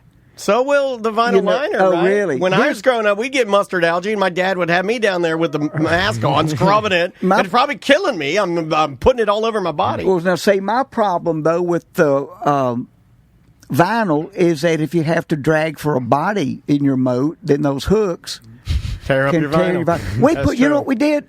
We put the shell of a Volkswagen Beetle. People come and dive in the in our moat, and we put the shell from a Volkswagen Beetle down there for people to dive on and that kind of stuff. We want more stuff to put in there. Is the water clear? Of course. Okay. So you think I have muddy water in my moat? Why would you ask me that? You can storm out if you want. I would be insulted if somebody said that to me. You have a gigantic Clearwater moat? It's not gigantic, but it's way bigger than a lazy river. That's what you're asking. You're not even asking me about the lawn ornaments. Medieval battle stuff. Catapult, the ram thing, battering ram. Oh, you got that in your lawn? They do not work. They're works of art, but they look like the real thing, so it's really, really cool. And so those are just sitting on the front of your lawn? Correct. Yeah, okay. keeps burglars out. Yeah, this guy looks like a maniac. I like it. You also cannot pour boiling oil. We've always wanted to release the oil. It's always been one of our old jokes, to release the oil when you just... Yeah, they cut that out. Bees, I'm curious, like, I'm sure, and this is Alabama, right? Correct. I'm sure there's some local place around where you live where everybody goes, maybe a spring or like a... It's called the Sheriff's Department. It's called rehab. Well, some cool lake hangout, and because I know you were listening to my story about the Silver Glen up here. Right. And me and my wife have talked about this recently. Now, because of social media and everybody has a smartphone, there are no more secrets. All cool places that are cool to go to, everybody knows about. Even the auxiliary ones. Like, we went from, like, Blue Springs to then you go to Alexandria Springs, or then you go to Gemini Springs. Like, Kings Landing became so insane here. Like, we remember when they were trying to promote it. Now there's no reason to, because social media has. And you can't hardly get in and out. And it's not even as nice. And so I've been thinking about this a lot lately, because of course the people that have been going to these places for years are disappointed because they're so packed now. But like they are a public, like, state place for everybody, and now everybody can use them. So it's like they're being used for what they were intended to do, which is, and we're all complaining about it because they're like, "Hey, why is everybody using it?" yeah, because of course they are, because everybody has a cell phone, and not only they're promoting it, but you can have detailed directions by people saying, "Here's how to get." You could have watch a YouTube video. Here's where to go. Here's how to get there early. Like the detailed instructions about. Are we still shaking out the to go with what you're saying? Are we still shaking out the like during the pandemic, everybody kind of thought that all of this was going to be taken away from us, right? So we all got out there and started doing things. Is that shaking out, or did people get out there and go like, you know what, I'm going to stay out here. This is great. No, it's regressing a little bit. Like I have seen more RVs on Facebook Marketplace, and like people are like, like I remember last year in Croom Forest in Brooksville, it was like a lot less busy, and so because now people are going back to doing things in public and everything, and they're not only doing outdoor activities like they were. But I'm trying to figure out how to reframe my mind, or is there a solution to all these best places, these public parks and places that are so crowded now that you can't really enjoy them like you used to? Dude, I'm going to say this. It's an ongoing population explosion. That's a whole bunch of it, man. And there's also a lot of flight from major cities getting out into areas where there are lakes and there are rivers and there are hiking trails. People can work remotely and stuff, so they're living now. Yeah, that too, man. But there's so many more people, man. And I see it just in having been on tour, if you will, been on the road for 42 years. I see it everywhere I go, places we've gone for decades.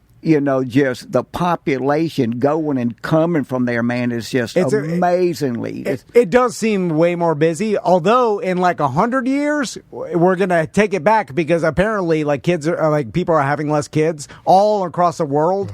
And they some people reading about that. Some people think they'll eventually cause the extinction of humans because it'll just get lower and lower. And, but there is a huge population decrease coming in the next 100 years. Because this generation is having less kids all across board, and then it will be less people, but it will just take right now. When we're alive, it sucks. Well, right now it sucks for us. We'll be dead, but Disney will be so empty in 100 years. Our kids. What will people listen to? Yeah, exactly. Although they'll be making their own show, whatever you want. They just input into their phone whatever they want to hear. They custom make it for yourself. Our listeners are getting a little effed out of us talking about AI. Because it's everywhere, and I don't blame them, really. And we talk about that. We try to take it like a little give and take here and there. Have you messed with any of that at all? You hear the sound of my voice? No. Okay, yeah, I can answer it even better. Sorry. Hear the sound? No. Yeah, that's fair. That's fair. I just didn't know if any of it scared you or if you read any of it and you're I'm going to be honest. I've ignored it because I have so much going on. That's good, though. Dude, there's some things I do where we do a lot of stuff with our church at home. I get out and I tour. And other than that, I'm exhausted. Well, I did buy a guitar. I bought a new guitar. It's blue. And acoustic guitar? No. Oh, okay. No, it's a Charvel. It's a Charvel. It's a Super Strat. Nice. Okay. It's a Super Strat. So are you still playing? Are you playing a good every deal? Day. Every day? Me too. Every day. I'm trying to learn how to Travis pick on. I got myself finally got a nice guitar. I think I might have mentioned this to you last time you were here. What is it? It's a Martin. That's okay. It's a Single-O. And gotcha. It's tiny, little parlor guitar, but it's beautiful, and it's for my body geometry, it's the right size. Oh yeah, and it's good for my finger. But man, practicing every day is a pain in the ass. You practice every day. I try to. Yeah, I carry them on the road with me. That's cool. I've always been too afraid to do that, especially with this one because it's one of my only nice guitars. So it's like putting it in the case but I guess you'll never play it unless you bring it along. Yeah, and I don't even use a case anymore. I just use a gig bag. Nice. I quit way back in old timey days when I was doing some projects with the Skinner guys. Sure. Ed King, my buddy who wrote Sweet Home Alabama, we're working on a project. We wrote a song that went out on a thing on He Columbia. wrote Sweet Home Alabama?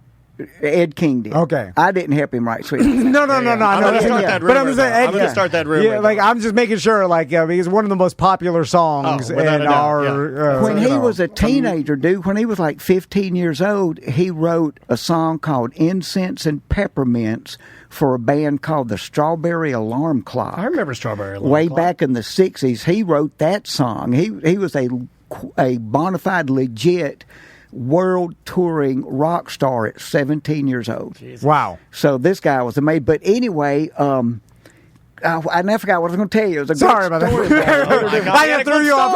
I threw you off. It was a killer story. Talking about taking guitars along with you, writing songs. Oh, so we were working on this project, and I would show up with my guitar in a case, in a hard shell case. He goes, dude, let me tell you what. He goes, when I first signed on and went to work with the Skinner guys on the first day of rehearsal, I had like 3 of my guitars, and I was lugging the cases in. He goes, they all started laughing at me.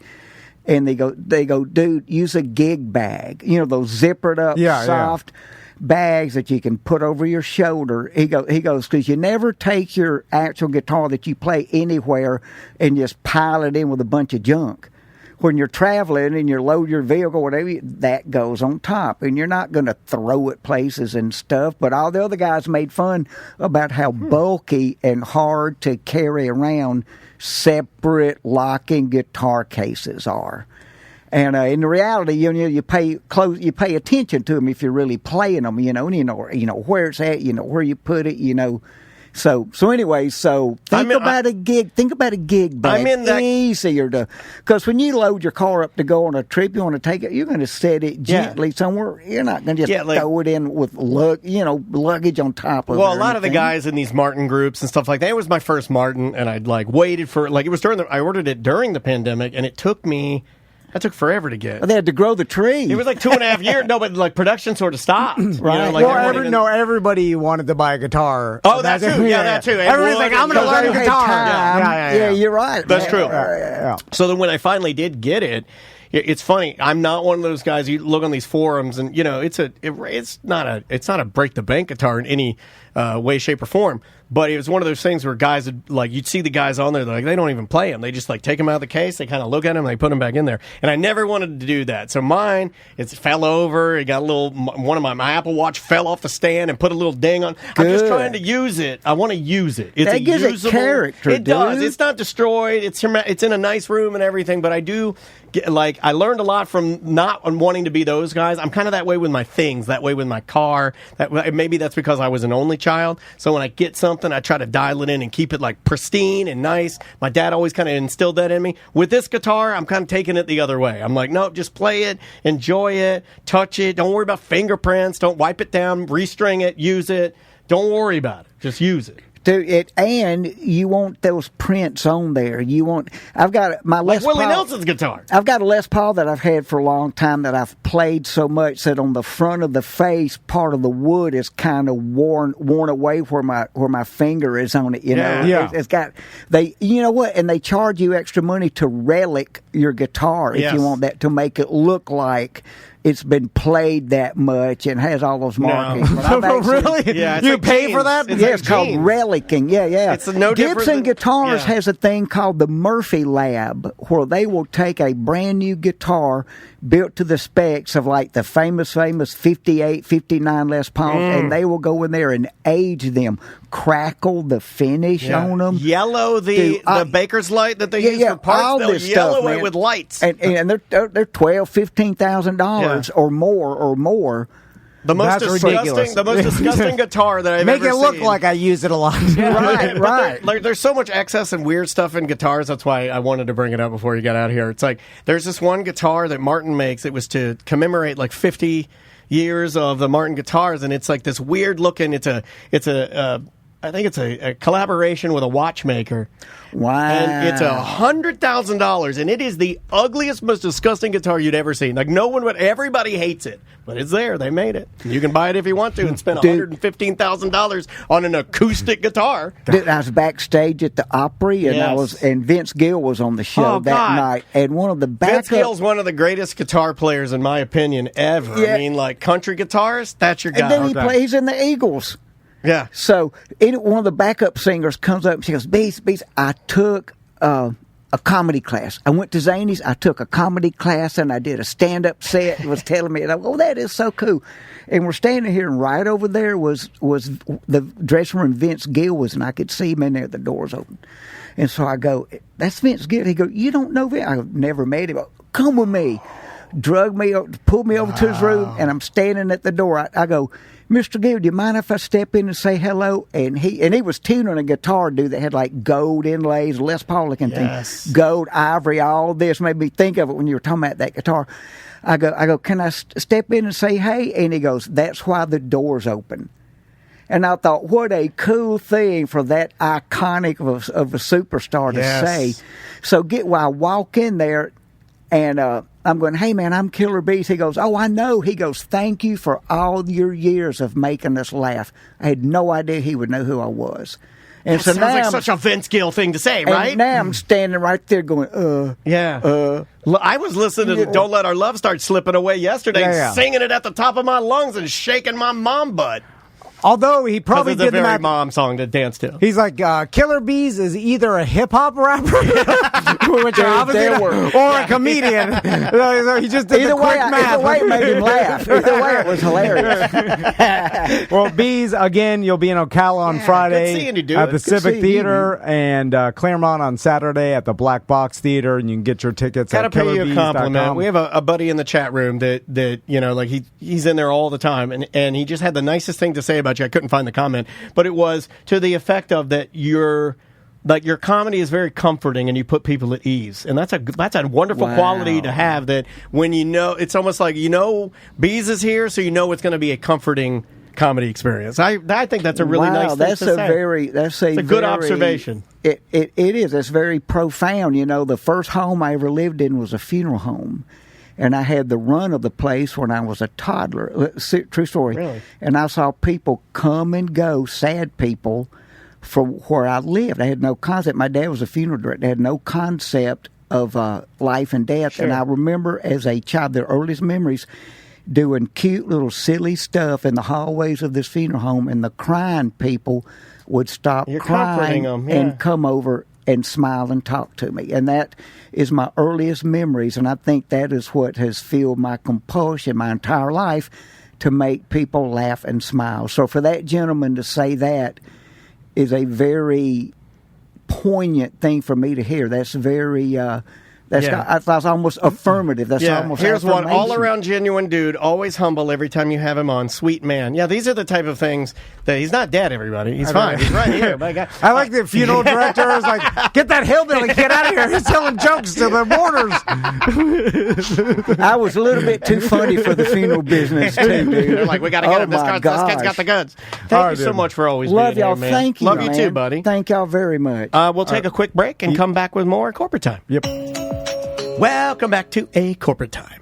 Kenny Sampsell's here. How you doing? Hey, good to see you, buddy. Great to see you guys. How you been?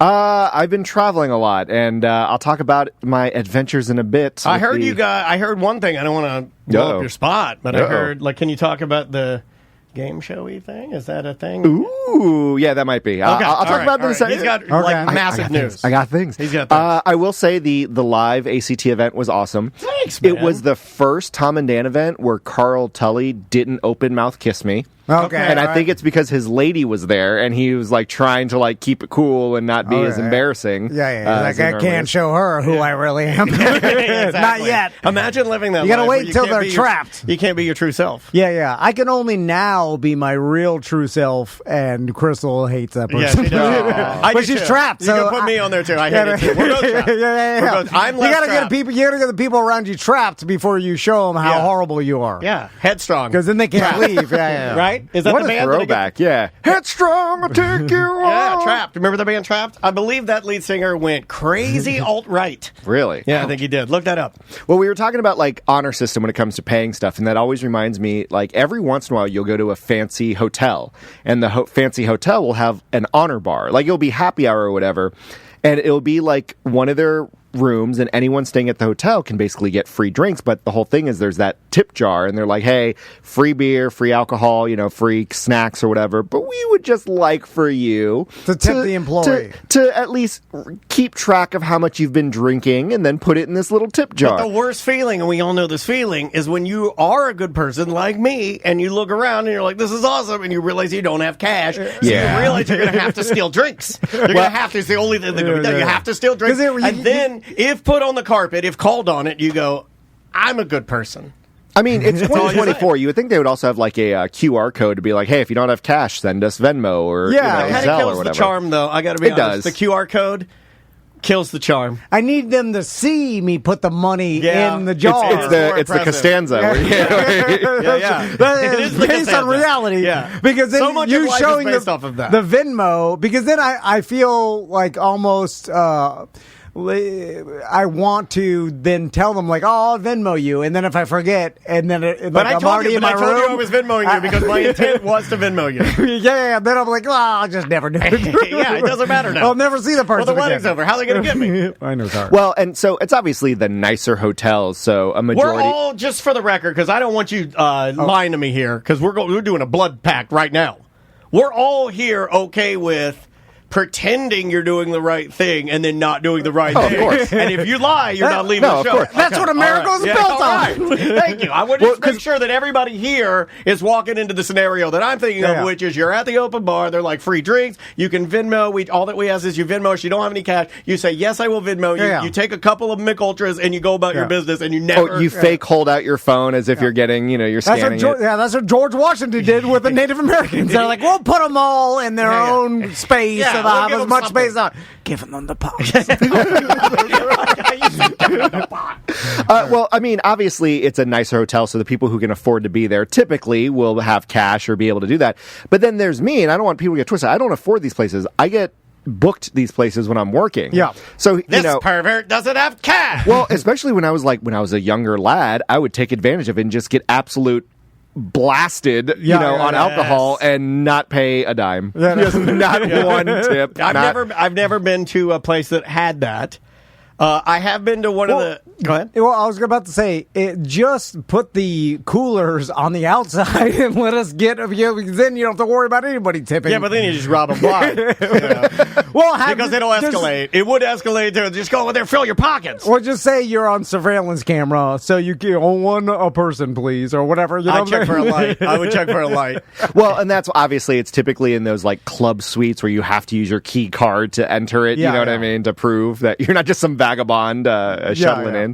But you were alluding to it before. I am a callback, and I am a finalist for Pop Culture Jeopardy. I know Look at that. Hey, man. Congrats. I've talked to you guys before about regular Jeopardy and how I actually flew out there and was going to be a contestant, and then they ran out of time, and I didn't get to do anything. Yeah, but at least you got to, did it, you got a free trip, right? Oh, yeah, and hotel room and all that stuff. But this is still the interview process because it's a new series, so it'll be a TBD on whether I actually make it.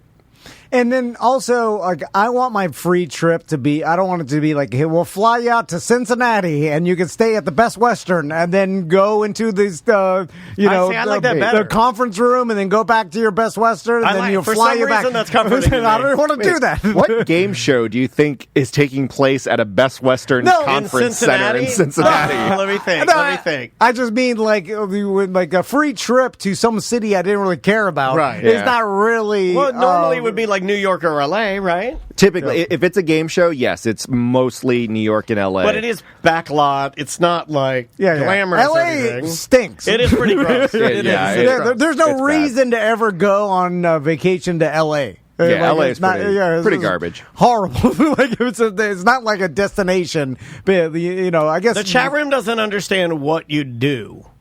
No one ever understands what I do. Yeah. I produce live events. So essentially between entertainment and corporate and random stuff, I do gig work. So anything that's like not concert, even though I've done concerts, like just imagine if you attend something and there's some sort of show, someone has to organize that and produce it, and that's what I do. Ooh, it sounds like a lot of anxiety for me. So back to the Jeopardy. So what's your chances of actually getting on? What channel is Jeopardy on? What is it? It's still on like Wesh, right? Well, so it's syndicated. So technically, ABC affiliates have the first right to it, but it is a syndicated program. So in theory, any channel can buy it.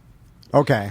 Most game shows are, unless they're like tied to, NBC or. You know what I used to like the most about game shows is that because you and I were talking about like getting sponsored and stuff like that. They used to always put like their clothing air at the end of it. It'd be like. And special thanks to Marc Jacobs, suits and menswear. Yeah, wardrobe provided. Yeah, and I'm like, hell yeah. Like, nobody does that. I'm sure people do that. We need that. Well, it's because we need a wardrobe sponsor that at the end of the show we can be like, these fat tops are wearing Marc Jacobs menswear. I think celebrities now have their own endorsements, so that's probably why they don't do that anymore. Because a lot of like your celebrity hosts probably have an endorser that isn't an advertiser of the game show. It's also a sign of old media cheapness because they wanted free wardrobe. They charged that company for, or at least they wanted the commercial. It probably wasn't even. But Well, when I was on the match game, they asked me to bring a whole bunch of clothes. Like it's like, hey, bring like 5 or 6. But that's most game shows. Like for Jeopardy, for example, because they film 5 episodes a day, and you're supposed to look like it's a brand new day. You're supposed to bring 5 separate wardrobes just in case you win and are continuing to compete. So does that count your shoes? No, because you're standing behind a podium. That's fine. They're like, take your shoes off. Those are on Tuesday, you idiot. So what kind of money can you win doing this? Like as much money. Have you never seen Jeopardy? Like, but isn't this a new type of Jeopardy? There's like 15 grand, 50 grand. Yeah, it's based on. Is it still hosted by old Ken? See, that I don't know. Because it is new. I don't know. If this will be hosted by old what's his name, Melty Face that we met at the Hullabaloo.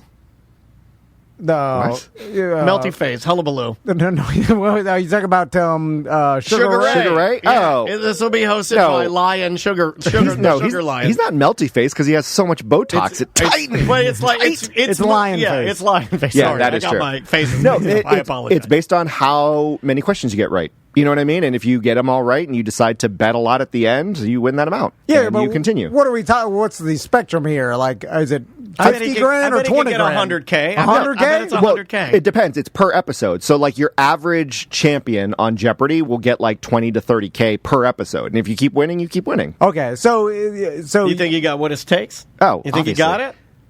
Definitely. And this is entertainment. This is pop culture. Pop version. culture. So what pop culture of current? Of all time, anything that is popular culture. So past, present, movies, TV, sports, everything. I didn't know you knew that. This popular host has a very high IQ and headlines the band Sugar Ray. See, if I say Melty Face, what is Melty Face? Thank you. So I didn't know you knew that much about pop culture. That's a low-key insult. That is very Can I fist bump you under the table? Every time I come on the show, I'm always like giving you guys facts and information about random stuff. I thought you were just Tom's gay perverted friend. I didn't know why you were here. I was like, Tom invites this gay pervert to party with us every Monday. Are you married? Let's see. I'm trying to think of the same. What do you do for a living? I don't understand this. Who are you and what did you do with Samantha? Well, I just didn't like. How did you? Does your brain just store a bunch of useless facts? Yeah, pretty much. And here's the trick. I do feel like you are young. Now follow me with the look, the idea, the way he acts. He's kind of like a young Jeff Howe, right? I don't know. I've never I looked think at you're kind of like a young Jeff Howe. In what way? Just they know a lot. They'll be like, actually, did you know?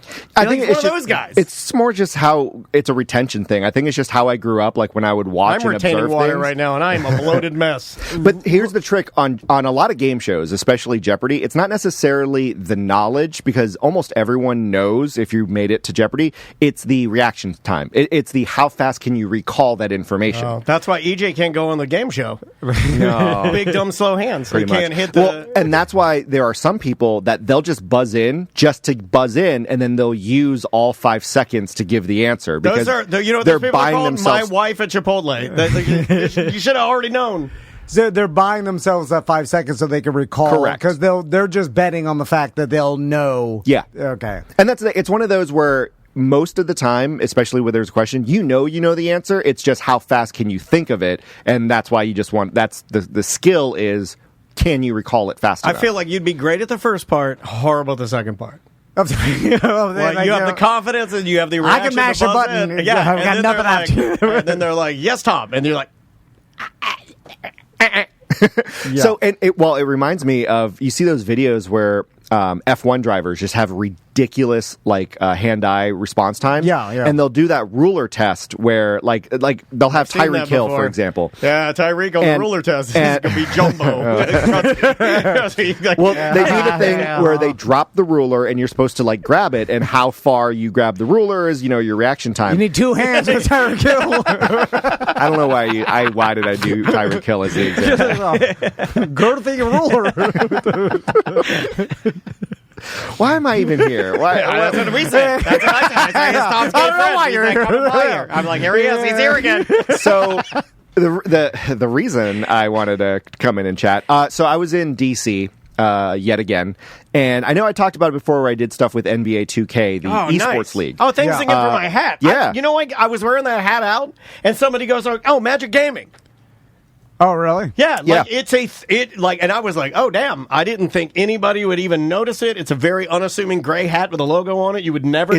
It's so weird when you explain that to people, because obviously with our demographic, we're on the cusp of understanding that you can make money gaming, but to try to explain that to other people, they have no concept into it. We have playing video games. We have a BDM who's coming down. His son is in a Fortnite tournament. He wants to come in and watch the show.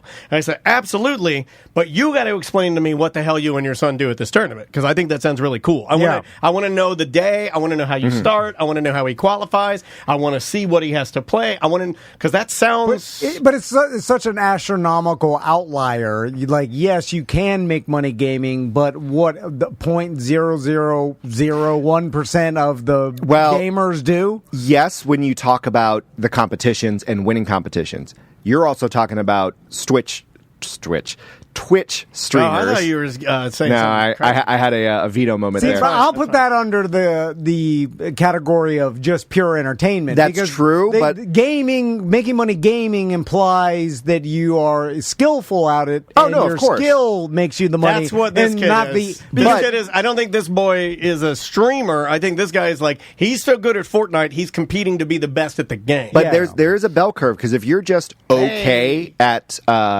gaming, you're not going to get the stream viewers. You're not going to get the viewers. So you have to be really good. Even if you aren't on the competition level, you still have to be really good at it in order to make the money. So it's holy crap. It's a little bit of both. From our Twitch chat room, Clark says, I bought my first car and motorcycle off of Halo Major League Gaming Pro Gaming money. Yeah.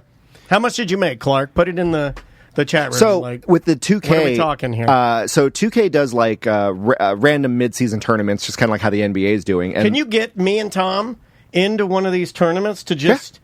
That's what we should do. Yeah, I mean, if you want to fly up to DC, I'm going to be there the next couple weekends. I mean one in Orlando. I'm not going to fly to DC. I got a child. Well, and it has to be a block from here. It has to be somewhere the self-driving can take us. All right, exactly. Walkable. Can you just FaceTime us and walk us through it, and then I'll look at it. Well, I'll post a bunch of photos and stuff on the BDM page.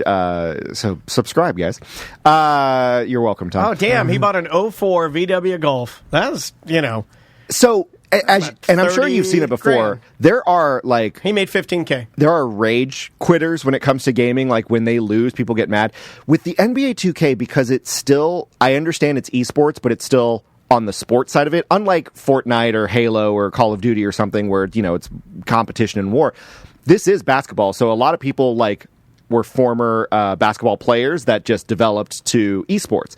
Now, yes, there's those typical Chungus, Pukamungus people that are also playing. But in game, I like those. They get. I'm from Chungus when it comes to gaming. If I show up to game and I'm playing 2K and I walk in there and it looks like Dwayne Wade sitting there. I'm like, hold on a second. Yeah. But it's a team of 5, so you'll have a Dwayne Wade, and then you'll have a jelly roll right next to him. 4 jellies. I need 4, at least 4 jellies. Or the exact opposite, super skinny nerd. Yes. I just need a stereotype. I need either 5 jelly rolls or 5 MGKs. Yeah. That's it. It's like what happens at the eating competitions. It's all Kobayashi and the skinny guys are fit. Although I did go back to revisit Joey Chestnut putting that protester in a headlock. And it's the funniest video I've ever seen in my life. And I even showed it to Maisie, and she loved it.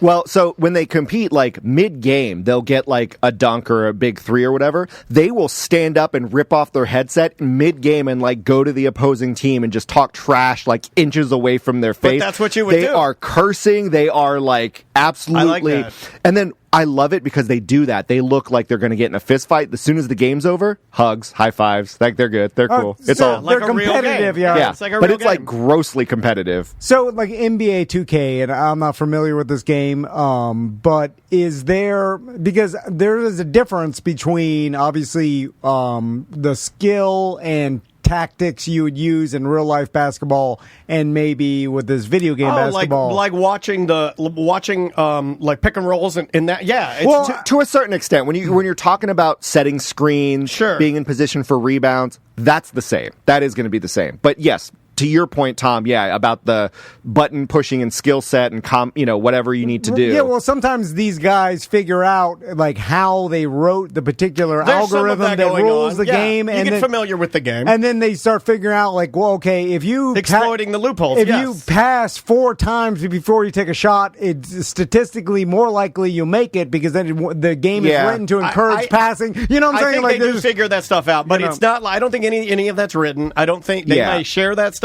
But that's what becomes like, that would be no different than if you and I were matchups point guards and I knew that like every the other team knows that too. That's what I'm saying. Everyone knows it. So no matter what you do, it's going to be negated by them knowing what you're doing and countering it. So it really is dependent on the person's skill set rather than trying to exploit the code. And from what I understand, because I was watching a documentary on this a month ago, they will watch tape of the other guys playing because you will have a style.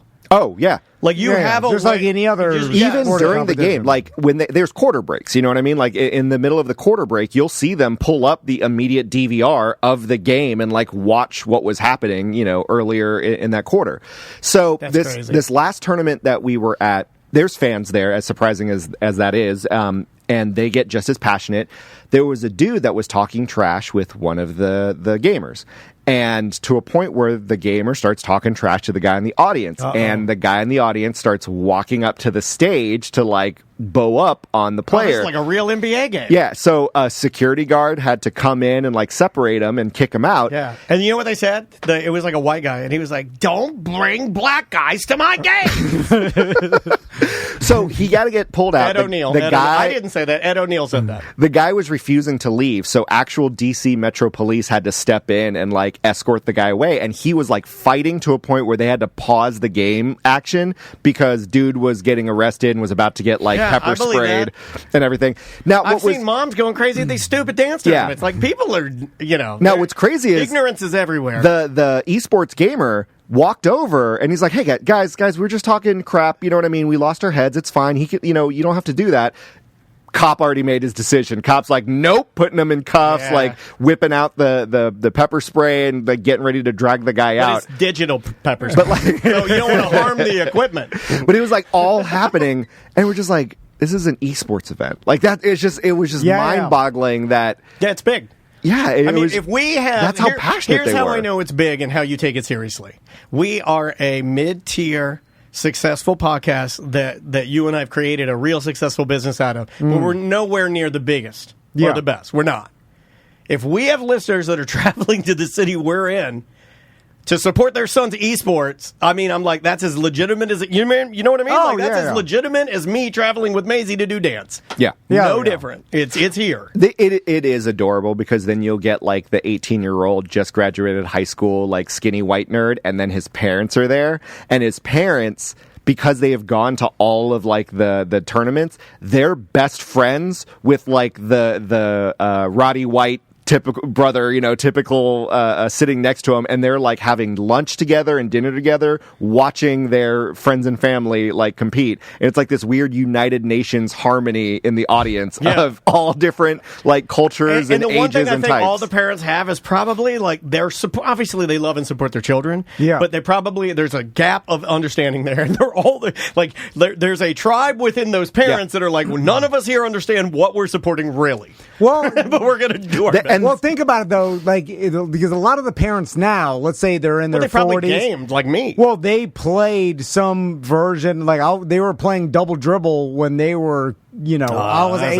Nintendo. Was a lovely game. Because now these like us, we all are familiar with video games, just a different generation of them. Yeah, India Jam would have been. But they're not like, what is this? And we're we know. Right. There's the thing. I don't think it's a what is it video game. I think it is a wait. You can make how much? Because I think they're like, again. Typical mom and dad, they're like, 14-year-old Billy, he's making a couple bucks, here and there. Clark in 2004 made $15K. Yeah, I don't even think he was the best of the best. Clark, give me some details on like what your title was. So your average team, obviously, there's 5 players, there's a coach, and maybe like another, analyst or whatever. So you're saying like 7, maybe 8 people total on a team. Mid-season tournaments, so that they get a salary for the year anyway, right? If you win the tournament, your team will get like another $100K bonus to split amongst it. So divide, you know what I mean? That's like just for a 1 week tournament, you can win an extra, $15K, $20K or whatever. Well, just follow the money. This is $1 billion industry, the video game industry. You know what I'm saying? So it's like when there's that much money, when some company's making that much money, there's a lot of money to be made around it. And then there's gigantic sponsors like Google and Coinbase and, which we call AT&T, stuff like that. If you got 1 million people or more than that playing this particular game, then now, there's lots of money behind it. Yeah, he says, I was typically around 6, 4th place in a 4-man team plus a coach, and he was making that kind of money in 2004. Mm-hmm. I mean, that's as legit as anything else. All right, we got to go, but we'll bring Kenny back and later on this week for being to here, talk to about some more stuff. But 2 Moves Podcast, anywhere podcasts are heard. Indeed. Kenny and his buddy, who I forgot his name already. Luigi. Is it Ken? Is it Ken? No, is it Ken and Kenny? Ken and Ken. Why would it be Ken and Kenny? That was the first thing that came to my mind. I was like, I bet that's it. Well, you did say Luigi, and it is that weird Mario situation if they're the Mario brothers. Yeah. Why? No, if they're the Mario brothers, there's Mario and Luigi Mario. Yeah. All right, we'll see you tomorrow. Welcome to Corporate Time with Tom and Dan. I'm Tom. I am Dan. Let's get right into the business side of things, sir. We have a beer release. Yep, it's this Saturday. It's at Hourglass Brewing in Longwood. Easy to find. There's 2 locations. In fact, our brand new beer, Get to Work Red Lager, is going to be sold at both locations in the tap room and Longwood. Is this the first time we've done it at both locations? And why didn't we do that before? No, I think we did. Okay, I just last year. I wanted to whisper possibly. I think we did. Anything we do. I know we sold out in Longwood. We throw a lot of possiblies out there. Yeah, and the event, it basically is all day. They'll be selling the beer all day in the 4-packs. We had some yesterday. It's delicious. And dare I say it goes down a little too smooth. I did not plan to drink an entire beer on the Jim Colbert show. Yeah. Well, that was not the plan. Delicious. It is delicious. I'll say it now. For flavor, that's my favorite beer we've done. And we're gonna basically start our party at 5. At 5:30, we got Curtis Earth doing trivia, and he's going to be doing all corporate related trivia. So like basically business trivia, all Universal. Yeah. So it doesn't have nothing to do with the show. About the Universal Studios. No. Just like office space, office. So just office space. Business, of the office. Corporations. Like I told Curtis, I was like anything corporate. I like that. That's a band. General trivia. Is anything corporate a band? I have no idea. I think it is. So basically, we're going to be doing trivia. We're going to have prizes, which I was thinking about last night. I knew we need some good Toad prizes. was going to say that. Toad in the chat room says, you say that about all the beers being the best. I baited you in. No, sir, I do not. I've said that about the art, and I've said it's the coolest beer. But did you notice that right before I said it, I go, on taste, suckered you in. What should we should give away a big first place prize for this Saturday instead of usually we put together a merch pack. Well, people only like either time or money now. You know this. Should we get something like grandiose for first place? I would say if you're a man of your word, and if you're you know what? Today it comes out of our pocket. Today I watched you get beat by somebody. I'm not even gonna throw it out there. Right. But here's what I will throw out there: if you want to earn back the trust of our listeners, you'll drive over to Costco today and you'll get that big Costco 90. No, I can't. Or the Costco Hundo. No, that's $1,000. We can't pay for that. That's the prize that Curtis Earth Trivia needs. No. Well, come compete for the Costco Hundo. No. It's a Costco 86. It's not 100 inches. It's 86 inches. Well, we've been lying and saying it was the Costco Hundo. Costco 86, the big 86? Yeah. Why don't you give people a big 80? Look at the chat rooms. Everyone's freaking out. Big 86. No. But look at Kerry. He doesn't even know what I'm talking about. He's like, big 86. Well, how much money do you want to lose? Think of the smiles. Think of the smile. We're the smile makers. Okay, but we can't just give away. How much more beer will we sell for Hourglass? How many more smiles can we make? How many more people can we pack in that amazing tap room for the big 86er? Well, lots more people would come, but we'll be screwed. What if I pulled some strings and got like a sponsor to pick up half of the 86? Yeah, okay, well, that would work. Okay. But even half, then we're out $500. Well, just think about it. Just think about it. If we can... I threw it out there. Make some calls. You said, should we do something grandiose? My answer was sponsor the big 86er, and you're like, you're an idiot, Dan. The problem is I hit up a lot of sponsors all the time for money. Don't even go to the one. I know you're thinking, don't you even think about it. Don't you even think about it. Mo's in Spain right now. Well, he's got it then. He can do the 86. If he's in Madrid. No, but I can't just hit up Mo all the time. Call Mo in Madrid Mo sponsors all of our events. I hit him up all the time. Tracy, we're constantly asking Mo for money. Call El Mo in Madrid. I'm like panhandling him. What's he doing? What's he on a yacht? No, he's just out there on a family vacation. You don't take your kids to Madrid. You take your kids to Daytona Beach. Everybody does that's what we do. White trash. Anyway. You're actually not. You're more Spanish. I'm white trash. I'm white trash, sir. You're Miami Spanish white trash. If someone visited our houses, they'd think I was more white trash than you. Only your garage. Not your kitchen. Anyway, let's get to our guest. So, we haven't talked to this gentleman in a while. And I was emailing him back and forth, and he's been a part of our team for a while. Very much so. One of the most beloved for a couple of years now. I believe. A couple of years, he's one of the most beloved people that has stopped by ever. So, and now he told me he doesn't go by this name anymore, but formerly Kratom Carey. Now Kava Carey is reborn. He's been reborn. Kava Carey's here. How you doing, Carey? Good. Let's start off talking about the Kratom and the Kava. Okay. We had big laughs about Kratom. You guys were on it, then you didn't. Yeah. When I was doing it, I first started Kratom because of I wasn't feeling well. I have illnesses we'll talk about. Okay. And a friend of mine said, try Kratom. It'll stop pain and this and that. Oh, yeah, that's what they told me. Yeah. That's what they told me. For the record. They're like, do you not like pain? I'm like, yes, I do. I would also go on record as most drugs people to get me to try, they say, this will take away your pain. And I go, done. Will it kill my pain? I like that more. But it cost a lot of money eventually, and it stopped working. So that's a problem. I stopped that. It took a while to stop. Did you have to wean? I did. Like, are you open book? Are we allowed to talk about this? Did you start freaking out? I had to take a thing called Zubzol. It's an anti-opiate thing. Really? Yes, to stop you from the addiction of. I have no BS, no jokes. I'm not making jokes right now. Yeah. I promise you I'm not. Okay. I have a very good friend, and I would be very delicate. He has a family member that is so addicted to Kratom that he takes a lethal dose every morning just to go through the day. Oh no! And it's bad. A lethal dose? How much? Like, more than a spoonful? Enough that, and this is where I'm not. One plastic spoonful. This is where I'm not joking around. Enough that if you took it, you'd probably go to the hospital. No joke. I thought it was. I thought it was redneck energy powder. I think a lot of these things that we think are going to take away our pain because we are in so much pain. It's an ancient. I don't know about Amazon. that. I don't know. I don't know whether. What do you think? Medicine. What do you think? Is it good or bad? What do you think? No, it's like anything. I see animals eat fruit on the ground that's fermented so they can get high. That's what I like. That's what I did in jail. Toilet wine. There's always something to make you feel better. But at my age, I wanted something to help me with the pains, and I got too involved. Now I drink kava. Okay, so what is that? Yeah. Kava is a social root that they drink in the Fiji and all those islands out there. Social root. Yeah. I like that. Oh my God! God! It makes you talk, it makes you calm down, and I don't need that. I drink that at the Mountain Mews in Sanford. The people there are my family. I've been going through these problems here.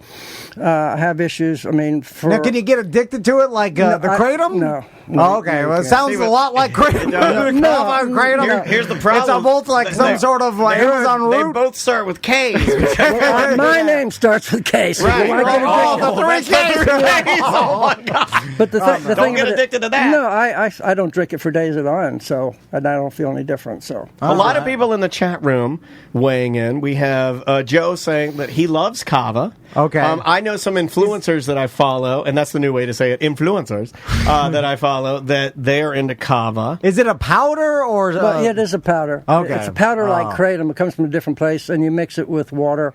And is it green like kratom? It's a powder. It's a very powder. It's a powder. Well, kratom was a powder, and I remember we would put it in our mouth, that's and then one way. I'd swallow water to swallow it down in there, and then it would hit my stomach, and then I don't know if you had this problem, but it would hit me, and I'd be like, oh, and then it'd be like diarrhea city, and I would sprint to the bathroom. I'd eventually, sometimes I'd inhale while I was swallowing, and they'd get in my lungs, and I'd be jumping all over the place, coughing my brain. Yeah. So, but that just makes it higher. So, Carrie, let's talk about your health issues, because when I did email you back and forth, you're like, sorry, I haven't come in a while. I've had some health issues. In fact, I'm struggling a little bit. Oh, man.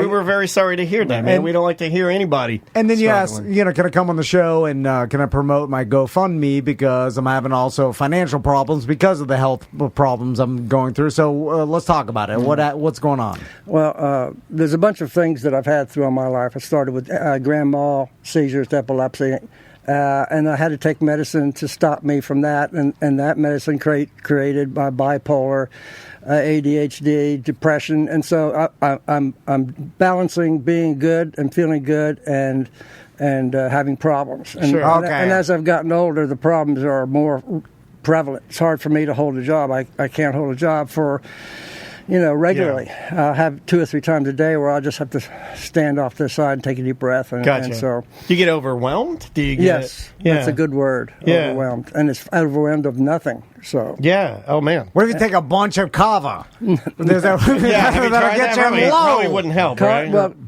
the thing about kava is not the kava; it's the people around me. The support staff of the kava. Yes. Yeah, and that makes me feel better. Just being around people that want you to succeed and want you to thrive. They see me not feeling good, and they're there for me, and I really appreciate them just patting me on the back. Have you ever tried THC? They got that. Yeah. Are you recovering in any way where you can't do marijuana? I did it years ago. Yeah. And my son had some. And I tried that, and I had to peel myself off the floor. No, too strong. Yeah. And actually, I did medical marijuana last year, gummies and such. Oh, yeah. It really didn't help. No, it really didn't help. But all that does is add to. I take 30 medications, man. 30? Yeah, wow. That's a lot, buddy. And then you go to a doctor. Probably would be best if you taken 30 to not put, we'll hold there. No, if you could do 30, you could do 60. That's your math. Yeah. I mean, you can do them all. Do you talk to your doctor about the kratom and the kava? Yes, I do. They're very never tell them. And what do they say? First of all, they said, if it works for you, then do it. And now I can say it didn't work. Right. So why not? At this point, you're wasting money and time. The kava does not come up because it's basically like having, I drink one or two. Okay. It's not like I drink 30 or anything. Just so you know, this is Hard Drive. He's going to explain kava to us here so we know what we're talking about. Just give it a second here, Carrie. We have an AI robot. Kava is a beverage derived from the roots of the Piper methysticum plant, native to the Pacific Islands. This drink has been traditionally used by Pacific Island cultures for its sedative, anesthetic, and euphoric properties. When prepared, kava is typically made by grinding, pounding, or chewing the roots and then mixing them with water to create a muddy, earthy-tasting beverage. Sounds like kratom. Kava is known for its calming effects, often used to reduce stress and anxiety. It acts on the central nervous system and can produce effects similar to mild sedatives. In many Pacific cultures, kava plays a central role in social ceremonies and rituals. It's also gained popularity in other parts of the world as a natural remedy for relaxation and as an alternative to alcoholic drinks. There you go. All right. I love relaxation. Yeah, but he wasn't doing that for you, huh?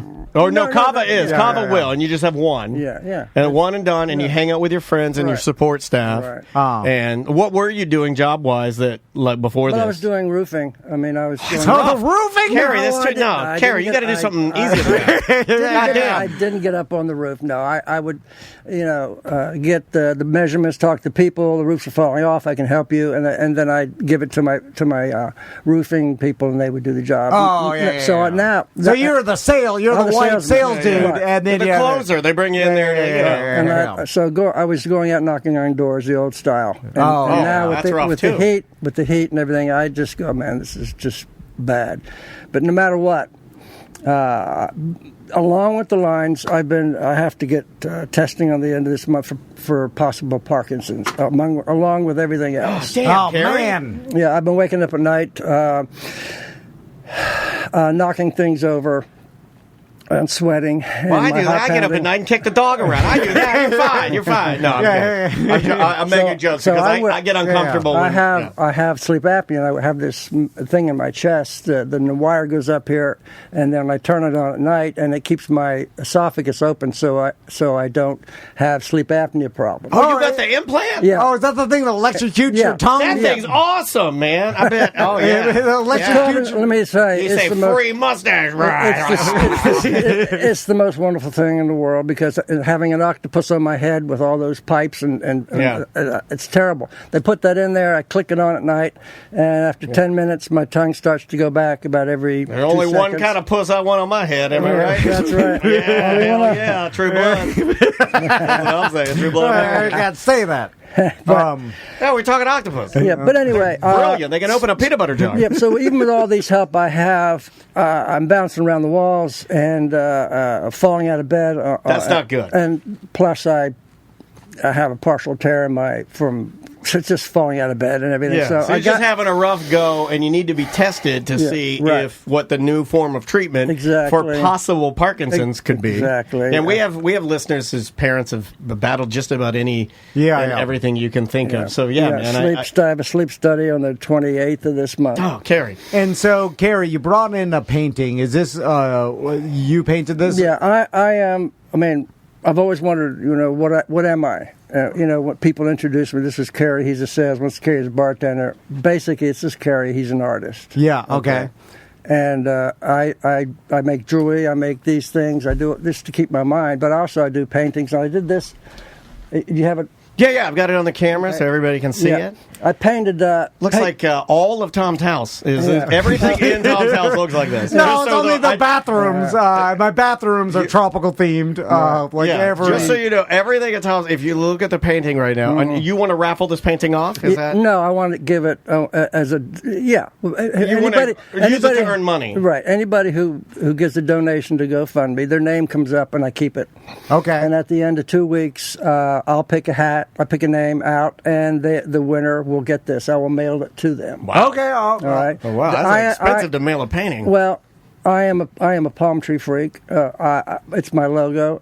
Palm trees, after hurricanes, they're the only things that are standing. They bend, they don't break. Okay, I like that. And the chat room likes this painting. They say, this is from Ghost. He says, this art is extremely amazing and better than Jeff Howell's old man AI art. I would agree with that. Why would you say that? Come on, take this. leave alone. Look, they got Jeff Howell. Look what we got. We got Carrie and real paintings. Now, what do you call this painting, Carrie? Now, Carrie, what if me and Daniel just bought this painting? I already for our donated studio? to his GoFundMe. Okay, well, you're in the raffle then. I donated to your GoFundMe during the break. Now, we want you to sign it, though. It has my signature on the bottom. Carrie Edwards, 2015. Okay, yeah. So. Now there was a famous artist that when Banksy. I was thinking, no, this is her name is Mila, and she was an artist when I was in college.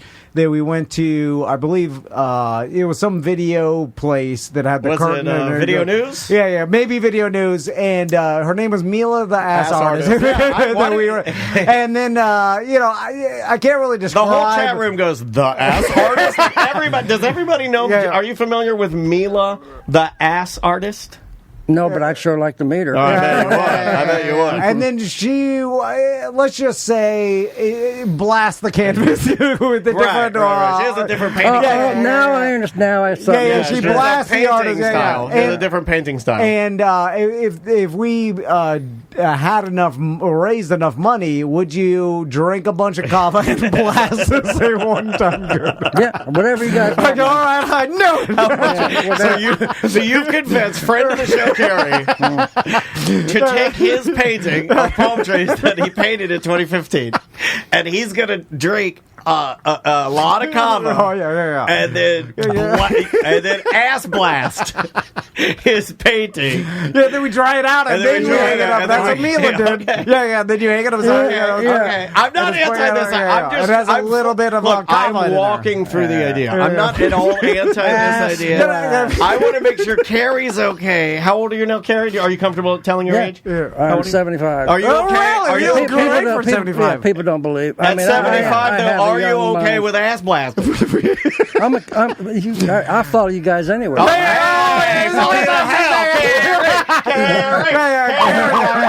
And our guys, we take care of our own. Why did the siren work with let me explain something. Please, yes. You guys, get it off your chest. I feel so good. Now, when I was in my car, I was feeling really bad. Now, with this energy that you guys give, the positive energy and the way that you're helping me out, we just like having fun, man. I feel great. Okay, well, we're like doctors. Can I tell you something? You're freaking me out a little bit. I'm going to tell you why. Why? Do you see the shirt that Carrie is wearing right now? Yeah. You might see you might also see a tear in my eye. Yeah. He is wearing my father's favorite salmon-colored Nautica shirt.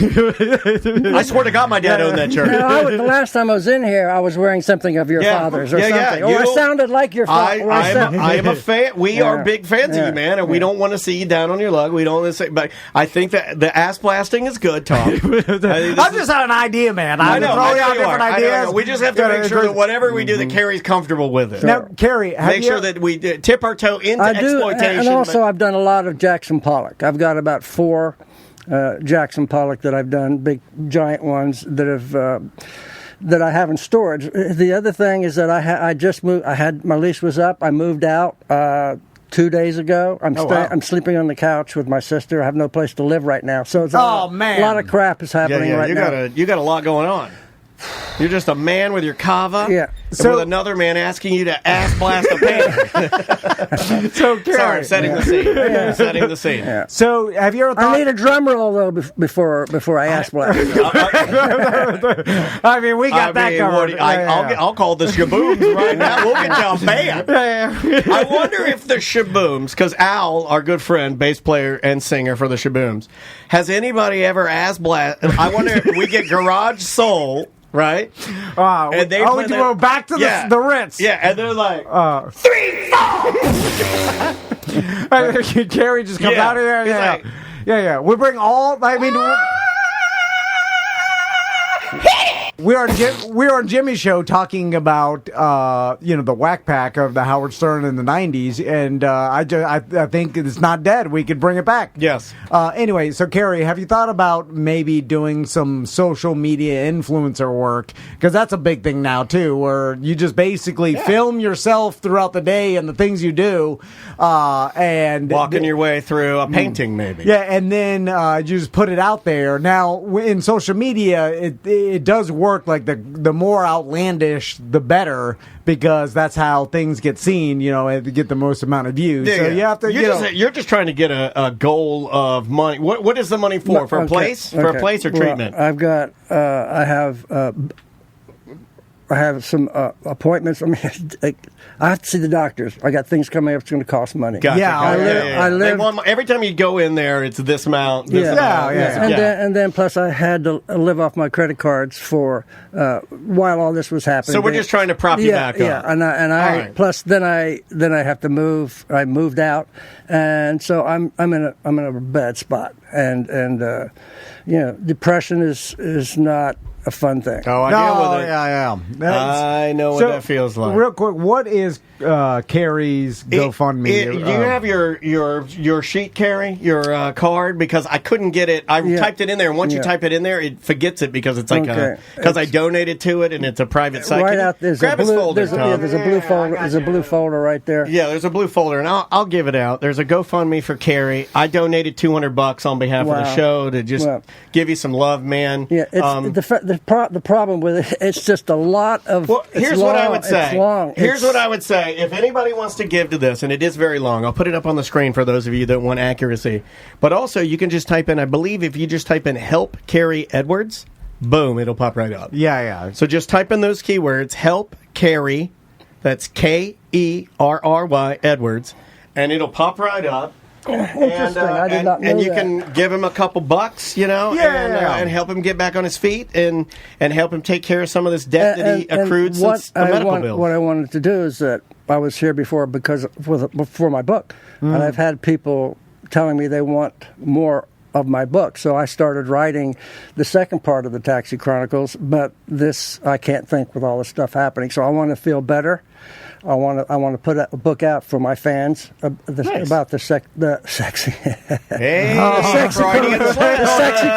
the sex I had. The ass blasting chronicles. I mean, how much to call it? I mean, if you did a book called The Ass Blasting Chronicles. Okay, let me just set a scenario for you, Carrie, because at this point, like, I feel like you're down for anything. You're like, whatever makes me money. You know what Tupac called that? I need to get off my sister's couch. Do you know how hard it was for me to do a GoFundMe, and people that I know, me asking people all over the place for money. It's very hard for me to do that. But then I said, I have to. I love asking for money. Don't worry about it, man. I love having sponsors, Mo. I ask him for money all the time. You came to the right place. This guy will ask I'll teach you. Yeah. You just ask, and you're like, hey, look what happened. Can you help me out here? And you're like, hey, Mo, can you sponsor our 10-year? We got this. All we need is a little bit to get on our feet. Yeah. Then once we get it rolling, then it just. Once you get 30, you can get 60. And I want to feel better because I a year ago I wanted to come back on here and tell stories. Remember, we know you didn't. We know. So I want to feel better because I've got a lot of stories, a lot of cool, weirdo, talking about weird things. Yeah, the best one, stories. Man, when you were with those naked girls on the golf course. And they were putting the balls at each other's. Oh my God! Carrie. So if you want Carrie back on the show, donate, support Carrie, and we'll get him back and tell some more stories, and it'll be more lighthearted next time. But if you donate, you could quite possibly win this ass blasted canvas. I will. All of the names come to my email.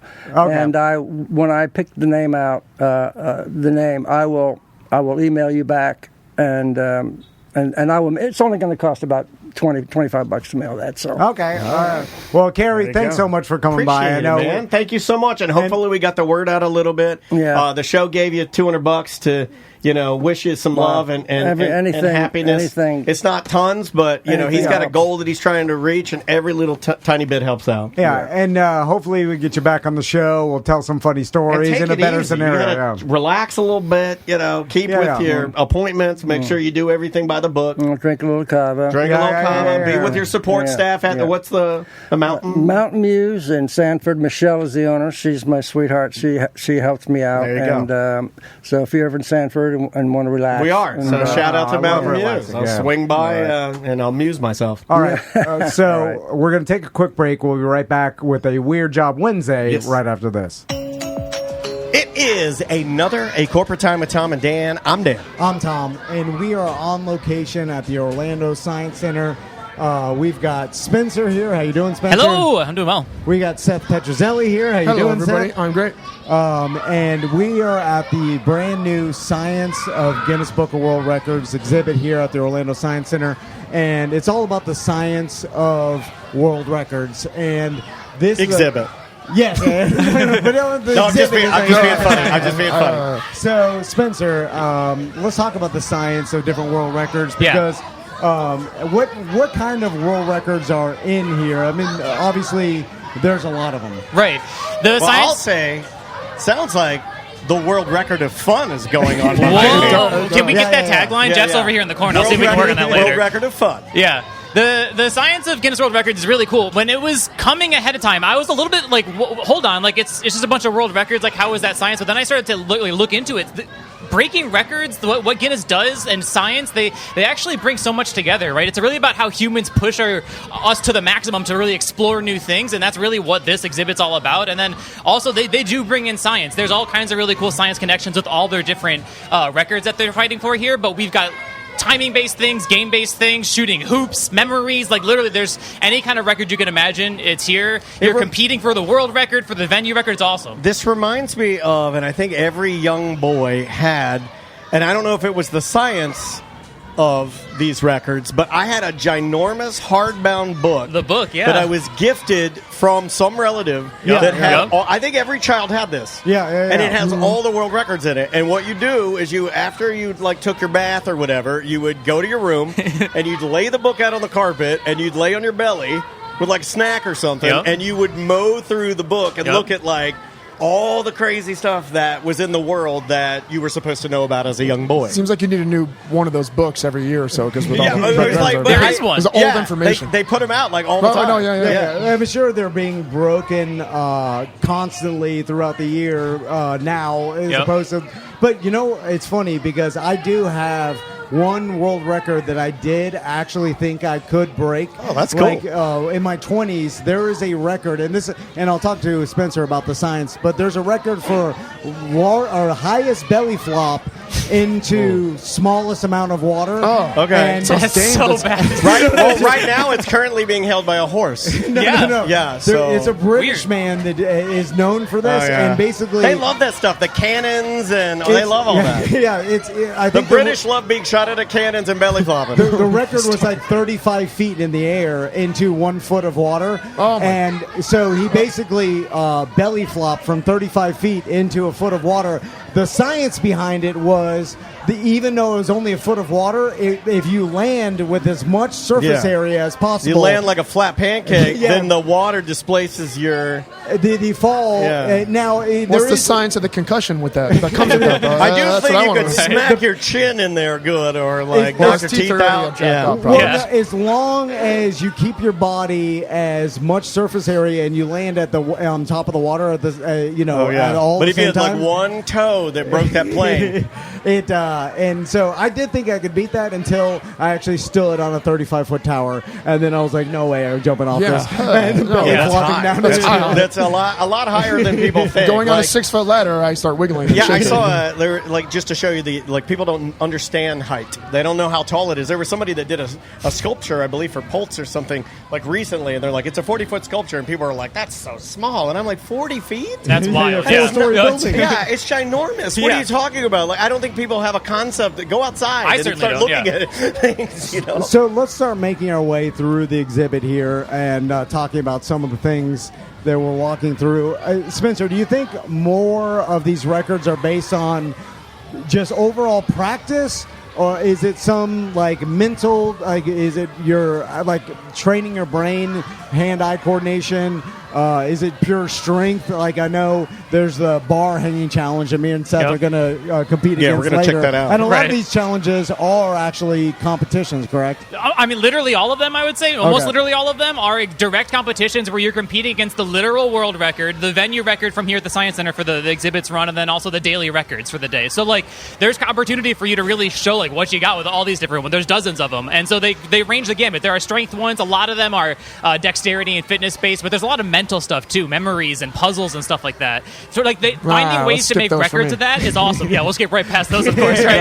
Let's go to lifting tires. We need a hang bar. We need block throw. Is there one that shows how magnets work? Just how they That's work, the yeah. ICP wing. We'll take you right over. That's what I did. So now, is there a possibility that someone could literally break a world record at the Science Center? Yeah, I mean, it's possible, right? Here's the thing. My staff friend, my colleague, he claims he broke a record and it didn't count, but no one believes him. Right? So he's saying that the machine glitched out, but apparently you're supposed to be able to break these records theoretically. But to get into the actual record, like on the website, you're going to need an aficionado here who's like cataloging and everything. These aren't going to count for that. So, but you can try and compete against the world records and have bragging rights at least. I mean, if you're somehow good enough and you can consistently beat it, then you can get Guinness out. Exactly. Yeah, exactly. Right. You'll know, you're like, oh my God, I have this unique ability to break this record. Well, I've always wanted to see what those people look like because I've painted this idea of what they are in my mind that is something like a cross between a steampunk villain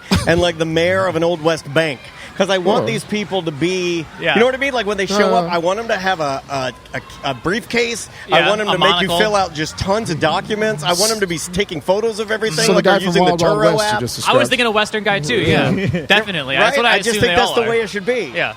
So as we make it, let's go back over here because how large is this exhibit compared to most? Is this like one of your biggest? It's in the same footprint as our normal traveling, but they are packed, right? Yeah. We have a whole bunch of stuff in there. So I was about to throw a dam on this because you're welcome to. It's huge and it's like it's taking up how much space at the Science Center? Oh, 1 million square feet, 100, something like that. I don't know. I'm really bad at size, like this you said. This is the biggest one I think I've seen in a minute. We've walked into the kinetic... the kinetic zone area. Yeah. Which is also exciting, but just not, temporary and extra exciting. But these records in here are really cool. If we loop over to the right in here, you're going to see a couple of the really exciting ones. We got the puzzles. We'll walk right past those. We're right past them, right?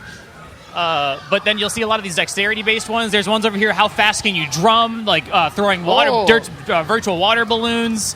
What else we got over here? There's virtual basketball. Water balloons? Stacking the fastest Lego tower.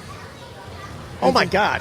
Right over there's an example of the world record bubble wand right over here, which is pretty cool. Dude, Extreme drumming. I have fast hands. This is the one my colleague said he broke the record on. Is this the one? Nonsense. Extreme drumming. Well, that sounds like I gotta do that. Daniel, this is right up. You think you could drum faster than Seth? Dude, I have fast hands. I don't know. I may not. I may not be able to. I haven't been playing drums, but I'll certainly give it a try. But you've played the conga before. I did play the conga. The what? The timbali and the congas and the bongos. Okay, so they're smacking away. Oh, so come it's a on, 30-second thing. No, I mean, no offense, but this is amateur hour right now. Literally, how many can you beat in 30 seconds? These kids are doing about 40 Are you in 10 allowed seconds. to use two hands? Yeah, use two hands. Okay, they're not. See, they're bringing their they're hands up competing. too high. They need to stay they're lower. trying to. Are you supposed to hit both drums like that? I don't think you need to hit both drums. Yeah, But they just it's all in the have their technique, own like you're style. saying. They have their own style. Yeah. One girl's dancing as she does it. All right. Well, I mean, Did you how see what the many record beats? was? It was like 400 something. Right. 400. All right, so we got 500 558. Let's hop in here. That's a lot. Okay, That's a lot. so right, I'm I'll walking hold the over. recording equipment. Which for one does it Daniel. record on? This one or this one? I think that one's for this. Here we go. I'll do the big one.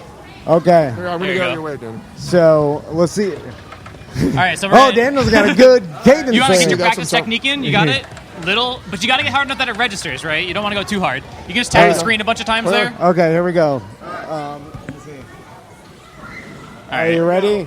hit it again. Just keep Ready? hitting it. And go. Oh no, three. two. All right, let's see how fast Daniel. Okay, 3, 2, Get it, Daniel. 1. Get it, Daniel. Go, go, go, go, go, go, go, go, go, go, go, go. Is it counting? I don't see it counting. Oh, It's not the middle. wait, Daniel. It's this one. We're the wrong one. Okay, reset. Take a deep breath. No, you got to reset. Okay, go. Okay, let's see how. It's a practice round.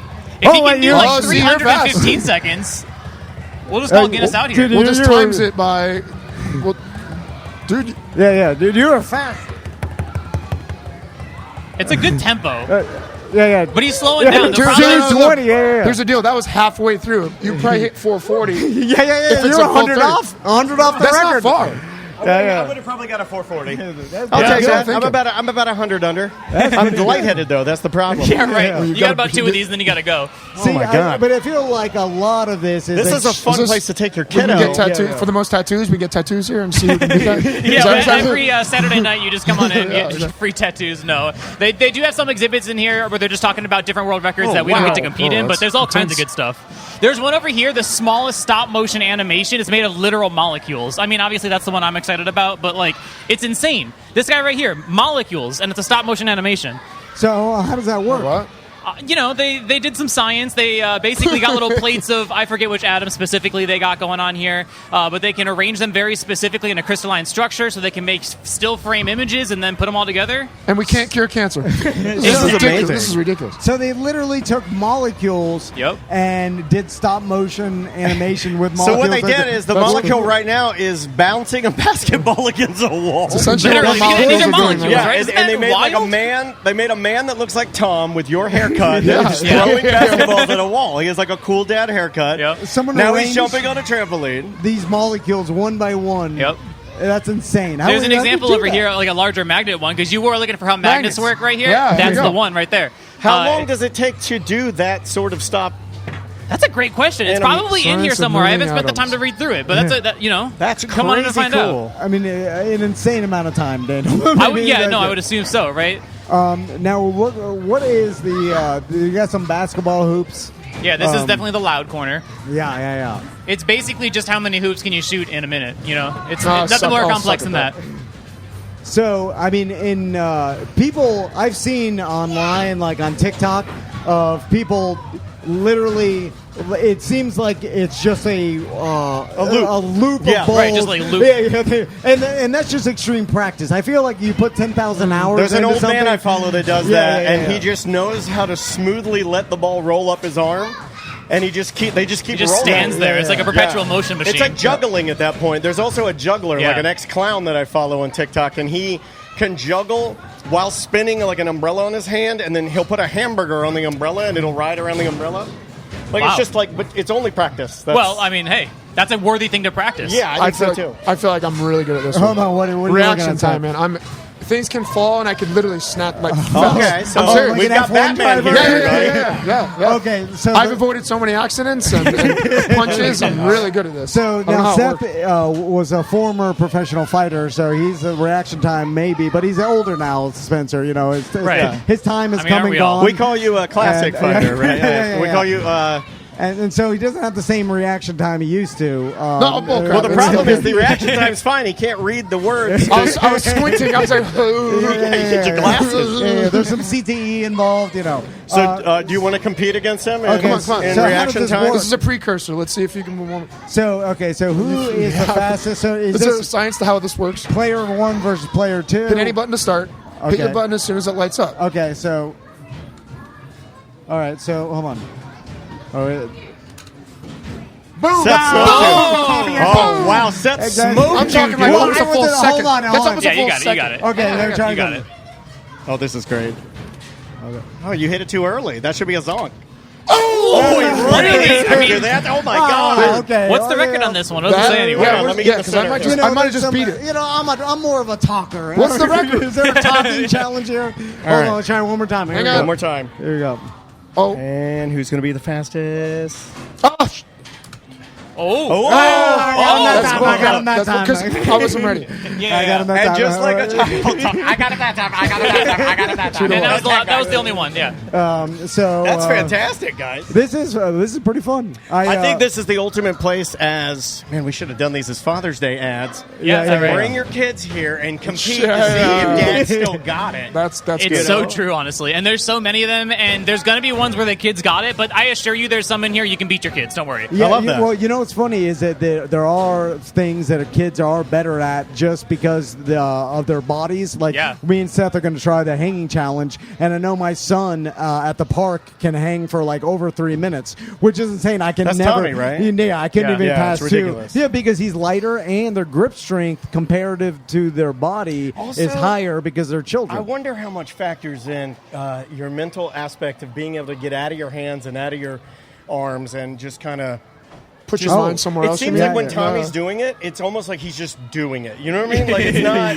like you guys were competing. There's so much extra energy going in. I'm being serious. Like like you're really trying hard. He's not. He's just doing it, which to me is like there's no wasted energy, and he can go a lot longer. I feel like that's almost like Asian techniques where you would like meditate. Yeah, that's what I'm saying. Meditate, going into another zone. I think it's because he's lighter. Oh, I see something I could challenge Seth. The balance buster. Okay, really? I got really good balance. Hones in. We should come here every day. Let's do the endurance, and then the hold your breath thing. I bet you I can hold my breath longer too, because my lungs are huge. Right, the record on that one's like 28 minutes. Every day. My lungs are huge. I just ran a sprint triathlon. My cardio is pretty good. But I can hold my breath. God. Well, this is bad because my ankle's messed up, but I'll try. Okay, so how does the balance buster work? You're gonna hop on there and balance. I mean, it's literally just that. Oh wow, Spencer, it's like I'm pretty sure it's how long can you stay without. Wait. Get on there. Solid. You can hop in there. Yeah, you can hop on this. You look like a cow not being able to cross a gate. Put your finger on it. Hold on. So you gotta just tap the screen. So what kind of balance is this thing going to go loose? Tap the screen. Oh, sorry. All right. Challenge. It made a guy that looked just like you as the challenger. What's the grab balance? The bar. You'll feel it. Oh, I see. All right, you got 0.051. Well, you're not supposed to grab. Wait, you're not supposed to grab yeah, the it wasn't bar. very good. No, you got to grab the bars it's all about the balance. You'll feel it. It's in your core. I see. Okay. Oh. So here we go. Hold on. You got it. Okay, here we go. Oh, if you grab it, you're off. You're out. So this one you actually hold on to it, and it throws you around. That's crazy. You want to try it, Seth? Yeah. All right, Seth is jumping on there. No, he's gonna. There's so many different things you can compete against your family here. All right, you press play. What did you get? Well, I grabbed the bar, so I did. No, don't grab the bar. It says release. You grab it to start and then release or grab it to begin, release to start the timer. Okay. I won. I beat it. Yeah, you're too balanced. No, hit play. Give it another shot. Tap the screen. Yeah. Okay, here he goes.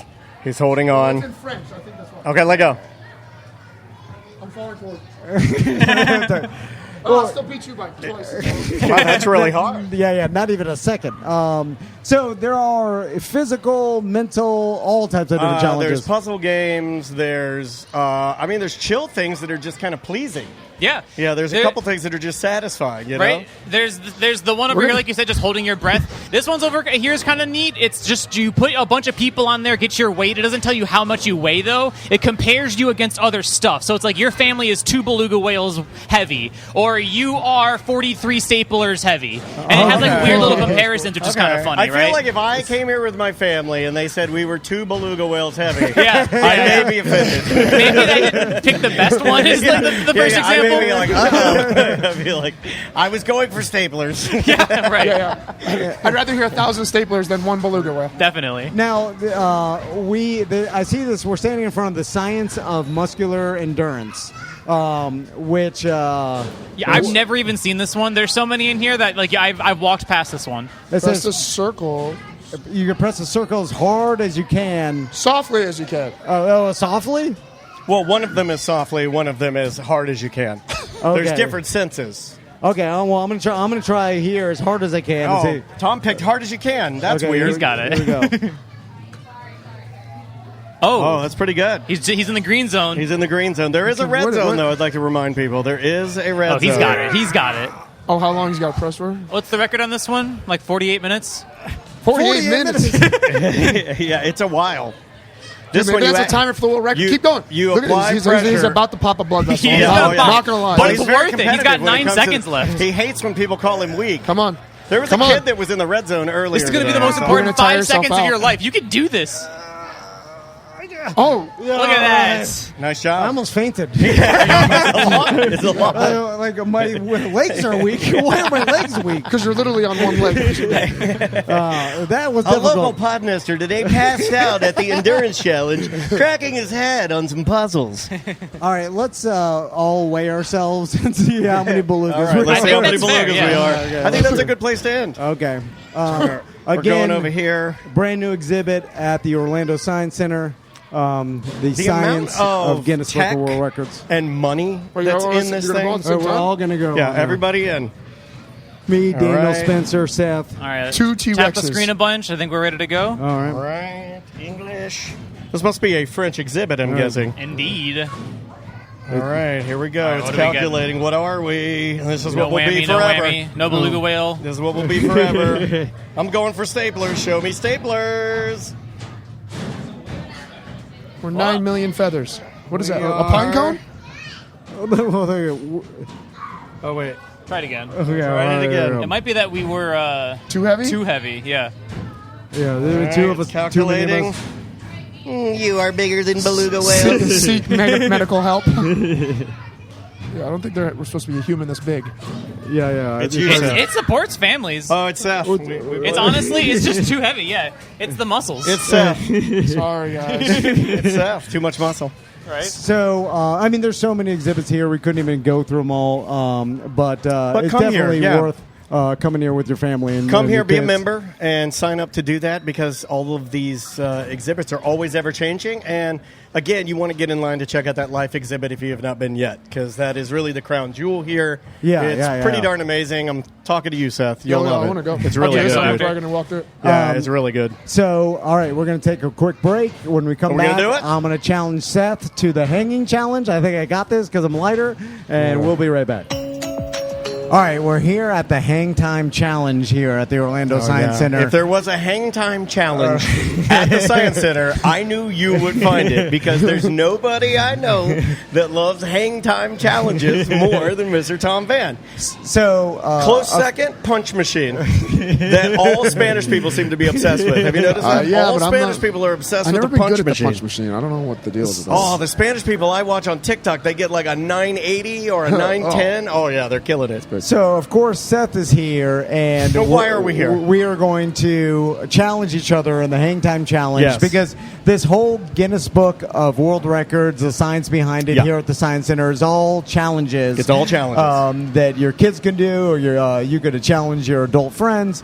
And I am now going to challenge Seth to the Hang Time Challenge here. It's actually in the front in the lobby. It is in the lobby. Center. This is one of the coolest things about these exhibits we have here, and I just talked to Jeff about this. This one's actually so large that it's spilled over to the lobby. Yeah, that's a benefit to you. Like when you get, you don't want those puny little exhibits that don't have anything to do in them. Now, we're looking at the actual challenge here, and they have the person that holds the current record, I guess. His Tazio Gavioli. Tazio Gavioli. Tazio Gavioli. I should have defaulted to the Italian man. It's my cousin. And he hung for ripped. 13 minutes and 52 seconds, which is insane. He couldn't hang in there for 8 more seconds to get a flat 14. You know what? Come on, I'm going with Seth on this one. I feel like it's lame that he didn't try to end it. Yeah. 8 more seconds. Come on, no pain, no gain. That has to be some crazy biological anomaly that he's able to do that because I know from challenging my sons to hang times at the park that over 2 minutes is insanely hard. Well, we have our good friend Seth here. And Seth, so when I'm looking at Tazio, who it looks almost identical to you. You look like evil Tazio with the beard. I thought he looked more Wario-ish than me. I was the Mario, he's the Wario. You guys look like you could be brothers. I'm guessing that this is a ton of core, but I'd also like to speak on a minute on the grip strength it takes to do something like this, right? How much does your grip come into play? I mean, that's huge. And then my jiu-jitsu grip, I've been doing for about 20 years, and I've always had really good How do you increase your grip? How do you make your grip stronger? When you're lifting weights, you got to squeeze. When I punch, always have a tight fist, and that forearm gets rock hard. Now, what would you say to a person who says his hands don't work and he just broke his thumb snowboarding, and now he can't write with a pencil the way that he has for the last 42 years? There's a handicap there for sure. He's been Bob Dylan. But if you notice, real fast, he's using what we call a thumbless grip, a monkey paw grip right there. So that might have something to do with the grip, the type of grip he's using. I'm not going to teach you any of these because I'm going to do it. No, I know that grip. It's an old carnival trick where you use your thumb. Is it the monkey paw grip or is it a grifting carnival trick? It's the same thing. Okay. But it's a carnival trick where you hold your thumb into your actual fingers. So wait a minute, you put the scarf inside the plastic thumb. Is that what you're talking about? It's a variation of that. Yeah, a variation of the plastic thumb. No, but here why are we invited Seth today is because I know that if there's anybody that knows how to tuck thumbs, it's Seth. Just listen to the uncensored story about his father. And by the way, you warmed up? Did you have you worked out today? I did back and buys yesterday, and as I was doing it halfway through, I was like, I probably shouldn't be doing this. No, I'm actually at a disadvantage because my back is sore from Boulder. So you ran this morning. Yeah. And I would like to, and I'm not competing, but I would also like to say that I had a full-fat Mountain Dew. I had a really good BM this morning to try to lighten myself. Okay. Yeah. I had a full sugar Mountain Dew, and man, is it better with the sugar in it. Now, wow. Here's some science. Based on the physics, Seth is heavier than I am. Yeah, true. And so what are you weighing in now, Seth? I woke up this morning like 206. Okay, 206. I'm a 166. Okay. You're that light? 166. Yeah. Damn, So you're lighter than me. 40 pounds. No, you're not. I'm 159. But you're close. That's like holding a 45-pound dumbbell. Right? That's a big that's decision. light as hell, dude. So- Are you trying to get that light? No, it's just from the exercise. Or that or is sick. Yeah, so No, that's light. That's lean. Are you ready to try this? Now, Are you guys going to do it together? You got me nervous now because your weight. I swear, I really just got nervous. Now we're going to do this together. Now, normally you hit the start button and you do it, one by one. Yeah. But, so we're just to save time. We have an assistant here today. We have our good friend Jackal who will be assisting me with microphones. So, Jackal, you want to hold the mic? Yeah, you could go ahead and jump on Tom's microphone, Jackal, if you want to. Here we go. All right, let's put those microphones out there so we can hear them. Maybe. Yeah, there you go. Change our grips midway through. I would say you can't, right? No, I think once you can't change your grip. I think once you've gripped, you're gripped. Yeah, you can't lift yourself up. Yeah. Okay, hold on, you ready? Okay. Even on the bar here, does he get more space? I mean, if it were in the bedroom, I would say that Tom has a bit more blanket. Here we go. All right, they're drying their hands. 3. Okay, here we go. 2, 1. And they hit the button, and they're hanging. All right. And boy, this is. Hey, Jack will get them. 2 years ago, good. Tom became obsessed with challenges. And if my foot touches, am I out automatically? Like if it accidentally? You have to keep your feet above. Seth's doing good. He's good. I feel it in my hip flexors, though. That's for sure. I feel Seth shaking next to me right now. Like his muscles are too big. He got his hand in his pants. Because he's too dense. He's too heavy. I'm not gonna lie, I'm a little worried. All right, are you okay? How are your calluses? Because Seth was showing me. Burning a little bit. Seth has these ginormous mega calluses on his hands. It looks like he's been working on an oil rig. I feel light. I feel like I'm not like king of the world. You feel like a king of the world. I'm feeling. I don't feel good. Usually I'm very confident. This might be the first challenge you ever win. Yeah. I mean, could you imagine how bad Seth is going to feel? Well, he's just going to blame the weight thing. We know that. If he loses. Well, I do. I feel the weight. It's pulling my fingers apart. Okay, they're both at their grips. Now, Tom, I would say that Tom maybe suckered you in with his numb hands because once they go numb, once they go numb, his opponents go numb. I can't feel anything. Yeah. Your forearms aren't burning right now? No, I can't feel anything. But you're fine. You're fine. I marked it. I'll mark it. 6:44. I can't adjust. I'm not adjusting. I'm just moving my. We prefer you not. We prefer you not adjust. How much time is left? How much time is gone up? We've had you guys have been holding for 90 seconds. That's more than a minute. Okay, yeah, imagine if you had to do this I feel you shaking. Imagine you have to do this for 13 minutes. You only have 12 more minutes. Uh-oh. I think they're both gassing out at the same time. Oh yeah, they're talking loud. Turn and kiss. My fingers are so numb. If you turn and kiss, you can split the money. If you turn and kiss, you can split the money. Oh, they're making faces. I got a little baby. I have to impress her, so just drop Tom. Come on! Yes. Should I keep going because it's burning? Okay, it's not a workout. You're fine. You're good. Man, God, I thought I had it. I thought you had it too. What happened? My hands.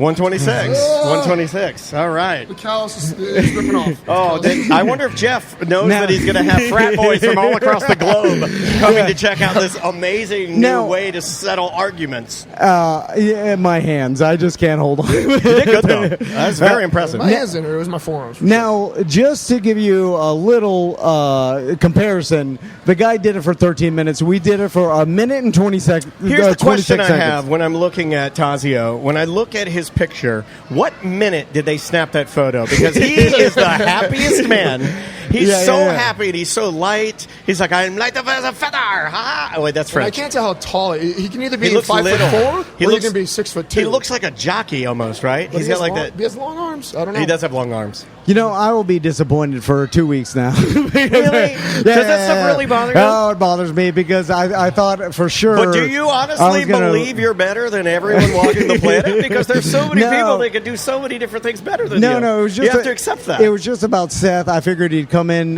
too heavy. He wouldn't be able to hold. No. So you're trying to sucker people into you winning? So this was a version of the EJ. Yeah. I think I understand it a little bit better now. Right. This was a version of the EJ where you try to get an opponent that you think you can win. But it would be impressive if he did win. I guess in his mind it's impressive if he wins because it's just the W, which to a lot of people that's all that counts. Right. All right. Well, again, it's the Guinness Book of World Records exhibit at the Orlando Science Center. It is indeed. Of course, if you haven't checked out Life yet, that Life exhibit is unbelievable. We're standing next to it right now. Seth, check this out. It would take you a minute to hit both. If you wanted to hit both exhibits, it would. Seth, this exhibit that we're looking at right now is really for you, man. It's basically a rainforest in here. It's climate controlled. If you walk inside there, Jeff, is it 85? Yeah, it's like walking into your own little tropical rainforest. All the animals are not in cages. Really? They're not. They just free roam. They're just chilling. And you can walk in there with them? There's monkeys in there. There's a sloth. I can go in there right now with monkeys? And they'll just be chilling. And there's a waterfall. There's birds flying over there. There's a sloth named Izzy. Oh, look at the type of that post. There's a bright blue bird looking at you. Yeah. See that? Yeah, I see. And then there's a sloth named Izzy that hangs out in a hammock. In the trees. That sounds like a sloth thing to do. And it'll just be chilling, and you can walk by, and there'll be like a tortoise cruising by. This I want to go and see. It's the best. It's cool. It's probably the coolest encounter in Orlando right now, man. Yeah, so if you haven't checked out the Life exhibit, come by the Science Center. There's somebody down there, I think, tending to, setting out just, some food or something. There's some turtles. Get that person out. No, because the animal, you're allowed in there. The animals, it's their own, little place, and then they just go in there and chill. Yeah, so definitely come to the Science Center. Just become a member. It's the easiest thing. If you're looking for a place to come beat the heat of the summer, come by. Go to the 85 you go to the first part. If you want to beat the heat, go into the 85-degree rainforest. It's actually not as hot as outside. That's true. That's true. But that's what the monkeys advertise it as. They're like, not as hot as outside. Anyway, check out the Science Center, and we will see you in a minute. Welcome to A Corporate Time with Tom and Dan. I'm Tom. I am Dan. We have our beer release on Saturday. And it didn't even work. No. It's all right. Here it comes. It's our up.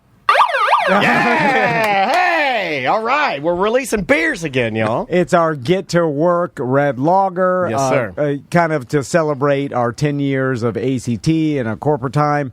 And the beer is going to be for sale all day at both locations, but our party starts at 5:30. We got Curtis Earth doing trivia. Yes, we do. So you can, and it's basically universal trivia about anything corporate themed. So everybody anything has a chance. Corporate. That was a band, right?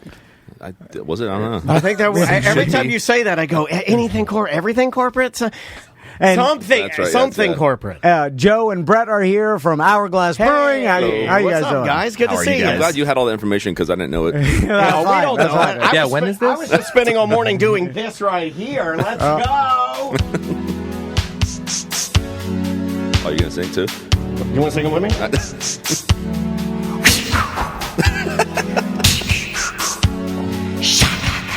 Never done them live. I guess I should have known by the way you parked your car outside. You want to be real fast. You know you're the kind of person when we announce a brand new beer, the first one at Hourglass. You know I must be dumb. You got a pocket full of condoms, some of them used. Now I want to address that. What does that have to do with the beer or anything? I want to address that line. I want to address that line. Why'd you do a song live? That is a line in the song. Prince says... Oh, my God. I thought you were doing that for me. Prince says, you should have known I had a pocket full of Trojans, some of them used. This morning, I'm sitting here trying to write a sensible, family-friendly parody, and I realized that the song, Little Red Corvette, is about a whore, a woman of the night, who has a pocket full of scumbags. I had no idea that the whole song is about a lady with a pocket full of used condoms. She's tying a knot on them and packing her jeans full of them. And yet he still wanted that line. Yeah, I powered through. I didn't have enough time to change the song. I had like 2 lines. I was like, I don't have enough time to power. I got powered through. Hold on, I gotta have a beer. Throw them on the. That's what I said. You want a cigarette too? I do. But I blew my mind. You tell me you knew that. Did you know that? No. Did you know the song "Little Red Corvette" is about a woman of the night that has a pocket full of scumbags? No. Yeah, throw them on the ground. Yes, you flush them down the toilet. You flush them down the toilet, and then you got to call Modern PI to have them dig them out because you shouldn't do that either. I'm sorry. I'm sorry. That was for you guys. I did that for you. I enjoyed that. No, that was perfect. I figured you'd like that, but it blew my mind. I had no idea. It was like, I guess I should have known you had a pocket full of Trojans, some of them used. I'm like, what? And then I go to ChatGPT. I'm like, is the song Little Red Corvette about used condoms? And ChatGPT is like, yes, the song is about used condoms. He uses vivid imagery about a lady of the night. And I'm like, oh my God! At least he's safe. It blew my mind. Yeah. Anyway, we're releasing a beer. Yeah, let's talk beer. I'm sorry. I apologize. So let's talk this beer. It's a red lager, and first off, it's good. A lager is what now again? Remind me. How that's different than I guess a. I think that's a great question because everybody now is like, oh yeah, I'm really into lagers, and I'd be like, well, what's a lager? And then.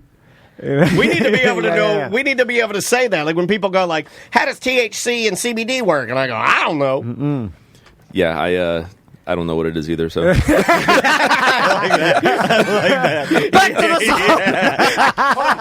Guess I should have known you had a pocket full of condoms. You know, it doesn't even matter that we talk about the beer. You're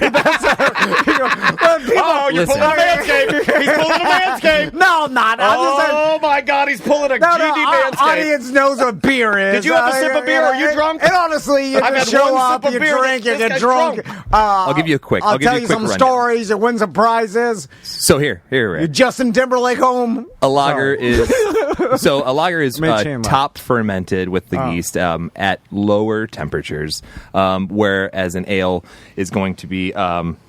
Lagers are bottom fermented. Sorry, flip-flop that. Are you reading that off of your penis? No.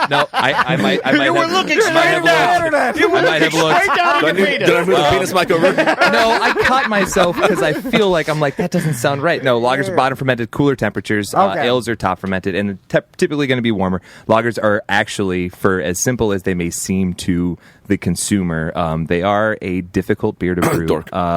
No. What are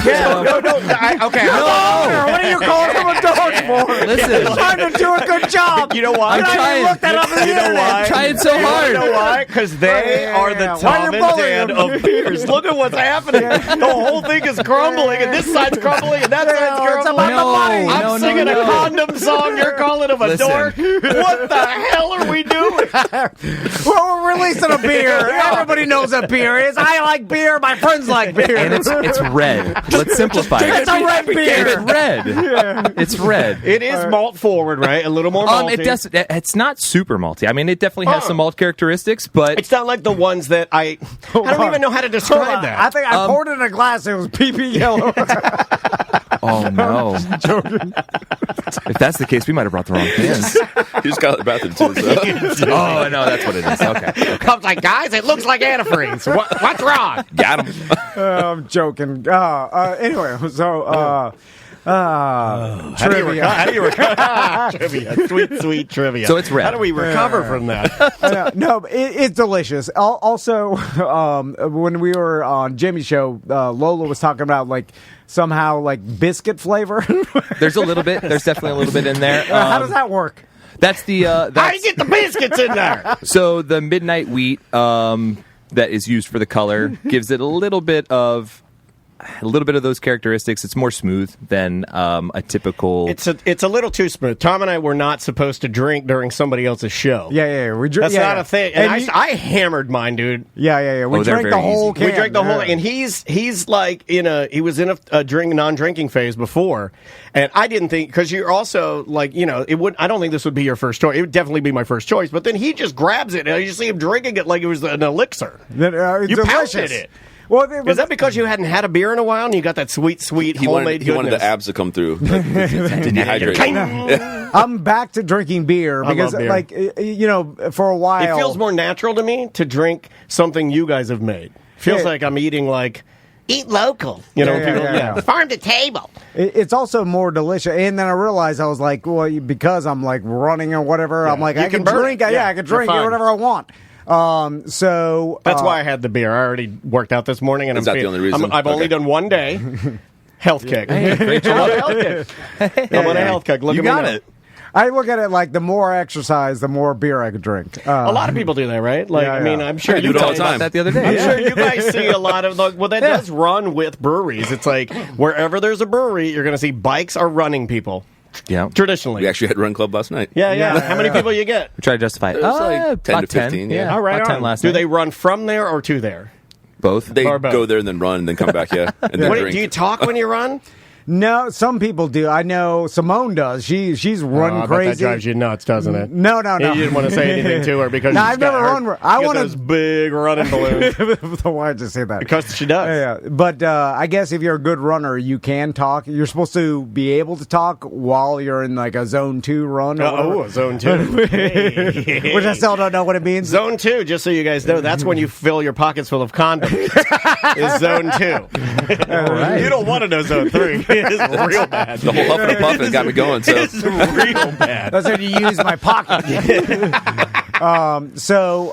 Now, how much beer in total? Like, are people going to have to worry about it selling out quick? I think there's a lot. Right? I know that their beer is going to be available at 2 locations, at the Tap Room in Orlando and then also in Longwood. And you're going to be selling it all day, so people can go by. Even if you can't make the party at 5:30, you can go by all day and grab 4 packs. I will say one of our best days was our first release, the Dad Jokes. And that one sold out quick. Yes. So we made a little bit more to compensate for that. But I mean, it's probably going to sell out hopefully within a week, but we will see. Awesome. Open at 11. Come get it if you can't be there for the party. Yeah, cool. I've already had a couple guys that we have a lot of guys that are big beer guys, but they're route guys too, where they're probably delivering other beers and beverages. We have those guys too, and they sorry, I can't do that. But hey, just scoot by whenever you can and at least participate by getting the beer because it's a good one, man. How fast is the brewing process? Because I know there's a standard amount of time. Like you can't rush certain things. Like perfection, Tom. You cannot rush.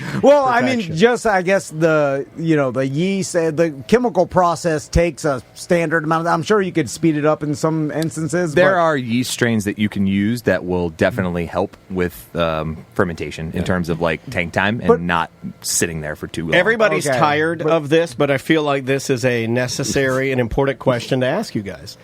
Are people trying to use AI to come up with either recipes, can art, whatever the F, because I know you guys are there's always something, and then you got the government trying to change rulings on this, that, and the other thing. Are people attempting I wouldn't know to do because we don't do that. Good, but we don't either. 100% AI free. 100. We like Jeremy is our art guy there, and he has used AI to promote a show that's coming up. So he doesn't have the art that's going to be hanging on the wall. So he'll do an AI to promote a show coming up. Sure. But that's the only time that we've ever even dabbled with AI. Gotcha. I wonder if we're going to start seeing more and more. I mean, I'm sure somebody's trying to do it hey, we're the first completely AI brewery. Yeah. Right? Horrible. I'm sure someone's doing that. Yeah, I wouldn't be surprised. But from not going to go well. I think that's a human thing. Especially the recipes. Yeah, well, tasting it. I feel like food's so human. I mean, how does AI know what tastes good? How do you even do that? Oh, it knows. It knows everything. It'll figure it out. Yeah. But from start to can, it actually being canned, what is how long does that take? Because I know that it did used to take longer, but I know your facilities you got a machine running back there. So how long? I mean, are we talking weeks or months? Yeah, usually a lager, especially like I was saying earlier, it is a tougher brew. despite its simplistic look and sometimes simplistic taste. Clearer the harder, longer. Yeah. Okay. Well, it's kind of like, you know what it reminds me of is like the whole Gordon Ramsay like scrambled egg thing. You know, about like how it's it's so hard to do it right. Like if you really want to do it where you look at the scrambled eggs and they're that in between like wet and dry where the consistency is really good and the flavor's good and they're seasoned with the right amount of salt and whatever. It's like it's the most simplistic thing, but most people I know can't cook that. Yeah. You know, and and is that kind of what it is? Like, yeah, this is so like, I mean, a lager is going to take 28 to 32 days sometimes. Why'd we pick that? No, I'm kidding. Like, why did you pick the hard one? Thanks a lot, guys. That's what I was saying. I thought we were going to just take one of your old beers. Put the name on it. Let's go. No, not for you guys, man. We had to brew something. And Matt, our brewer, really takes pride in this. He wanted something like takes pride in it so much he's not here. I'm getting a lot of heat right now. I know. He loved this so much. I'm getting a lot of heat right now for saying this is the best tasting one that we've ever done, because I always say that. But this is. This is the one that, though, I can pound. Dad Jokes and Scootin' were both very, very good. This, though, to me, is just, God, 25 beers. Let's do it. So if you want to see him drunk, come over at the... No, I can't do that. Well, I can't do that. So let me ask you guys this, because I almost asked this on the BDM page. Their bathroom's hard to find when I'm drunk. It's like, is that a wall? What am I? The Beetlejuice wall? What is that? Help! And this is the epitome of overthinking, right? So, hold on a second. I want to hear what Javier has to say. Is he blowing your mat down? Javier, you have something to say about the beer release? Yes. He wants to know why you have so many condoms in your pocket, Tom. It's ambiance. So last year that we did this, we had Curtis Earth. He did trivia. Everyone had a great time. But I hope he does a better job this year. Why would you say that? I don't know. Because the beer is the beer. It's the beer. So, like last year, I came up with the idea, like, hey, me, Daniel, and Sam, we'll get on mics and just do commentary. We'll just do crowd work. Like Curtis does his trivia, right? So we sat behind Curtis, and then he's doing his trivia. And he asked a question. We're like, that's a dumb question. And then he's got this down to a side. He's been doing it for 30 years. I don't know. Like, how long has Curtis Earth been doing trivia? Oh, you thought what I said was insulting? No. I'm just saying that he's got his... Yeah, he is. He's Orlando's... He's the original... Or for me, he's the Orlando's original trivia master. Yeah. And, like, so Quizmaster? I think you're supposed to say Quizmaster. So he didn't ask us to sit behind him and just talk on mics. Yeah, you did what you did. He's got this new trick he does now with listeners where he goes over to him and he's like, hey... Do you want a photo? And I'm like, don't do that, dude. No. I'm like, don't do that. No. It was a very attractive woman. No. And she was leaving Tuffy's Bottle Shop and Lounge. No, she was going to Tuffy's from the Ritz. And we're walking. She's like, oh, Tom and Dan. We're like, hey, thanks for coming out. That's all you need to say. And give her a little hug. Hey, thanks for coming out. This weirdo goes... Hey, you want a photo? And I'm like, what are you doing? What she said, what do you think you are? She said, okay, yeah. But you made it weird. And she did say it just like that. She went, okay. I'm just imagining him not being able to find the bathroom with the mic. Want a photo? No, come on, Brett. It had nothing to do. It was just she was a listener. Yeah. And then I learned this from Steve-O when he was in here. I knew he was going to say that. And then Steve-O at the end before he left, he's like, hey, you want a photo? And you know what I wanted to say to him? No, I already have a photo with you, Steve-O. No, we did want a photo, and I was like, "Oh, that's good." I already have a Steve-O photo. It keeps us from asking him. He knew that that they wanted a photo, or us. So if Tom ever asks you, "Do you want a photo?" say no. I think what they're trying to do here is they want to get a photo with us. That's what it is. Oh, we'll definitely get a photo before you leave. Can you take a picture with you guys? Yeah. We'll do it. And then she saw us later. She's like, "You know what? I did want a photo." So Tom was right. No, that was only her. I think because I made it weird. Because right at the moment, I'm like, "Oh God, look at this guy. What is he doing?" And so I made it weird. So then I think she felt bad that I bullied you, and then she was trying to lift you, Okay, yeah. That's the photo was just looking sad, exactly. Rising seas raise all vessels. So then we spent the whole night just commentating on Curtis Earth's trivia, and then at the end of did he like it or not? Well, I don't know. Curtis is just did cool. You speak to him afterwards? I don't think it's anything. Did you speak to him afterwards? Did you check the next morning? Did you text him and say like, "Hey, thanks for the event, great job"? Well, he agreed to do this event again. He didn't say like, "Are you going to do the talking thing?" Like he didn't just say he's like, "Hey, do the commentary thing again." And no, I do not want a picture. So then I didn't even ask if anybody wanted it. So then I assume we do this again. But then I was like, does anybody even want this? Like, the trivia? No, us doing commentary while the trivia is going on. No, everyone's just there for YouTube. No. I think everybody's there for a picture. Should we just sit down and do trivia? So we're having a photo booth now. I would rather do trivia. Well, we would rather. Of course, we would. But I'm saying, is that what the people want? What do you guys think? Do you guys think the listeners would rather us sit there and awkwardly talk about the? Were we talking about the? I don't even remember. We were just joking around. We were just kind of like Curtis was doing the trivia. So we were so like at weddings and stuff, like they have that big photo drop and all that. You should have use condoms as a prop. And okay, I love that. That's an idea. Full circle. That's an idea, man. I was like, do people want that, or should we just sit down and shut the F up?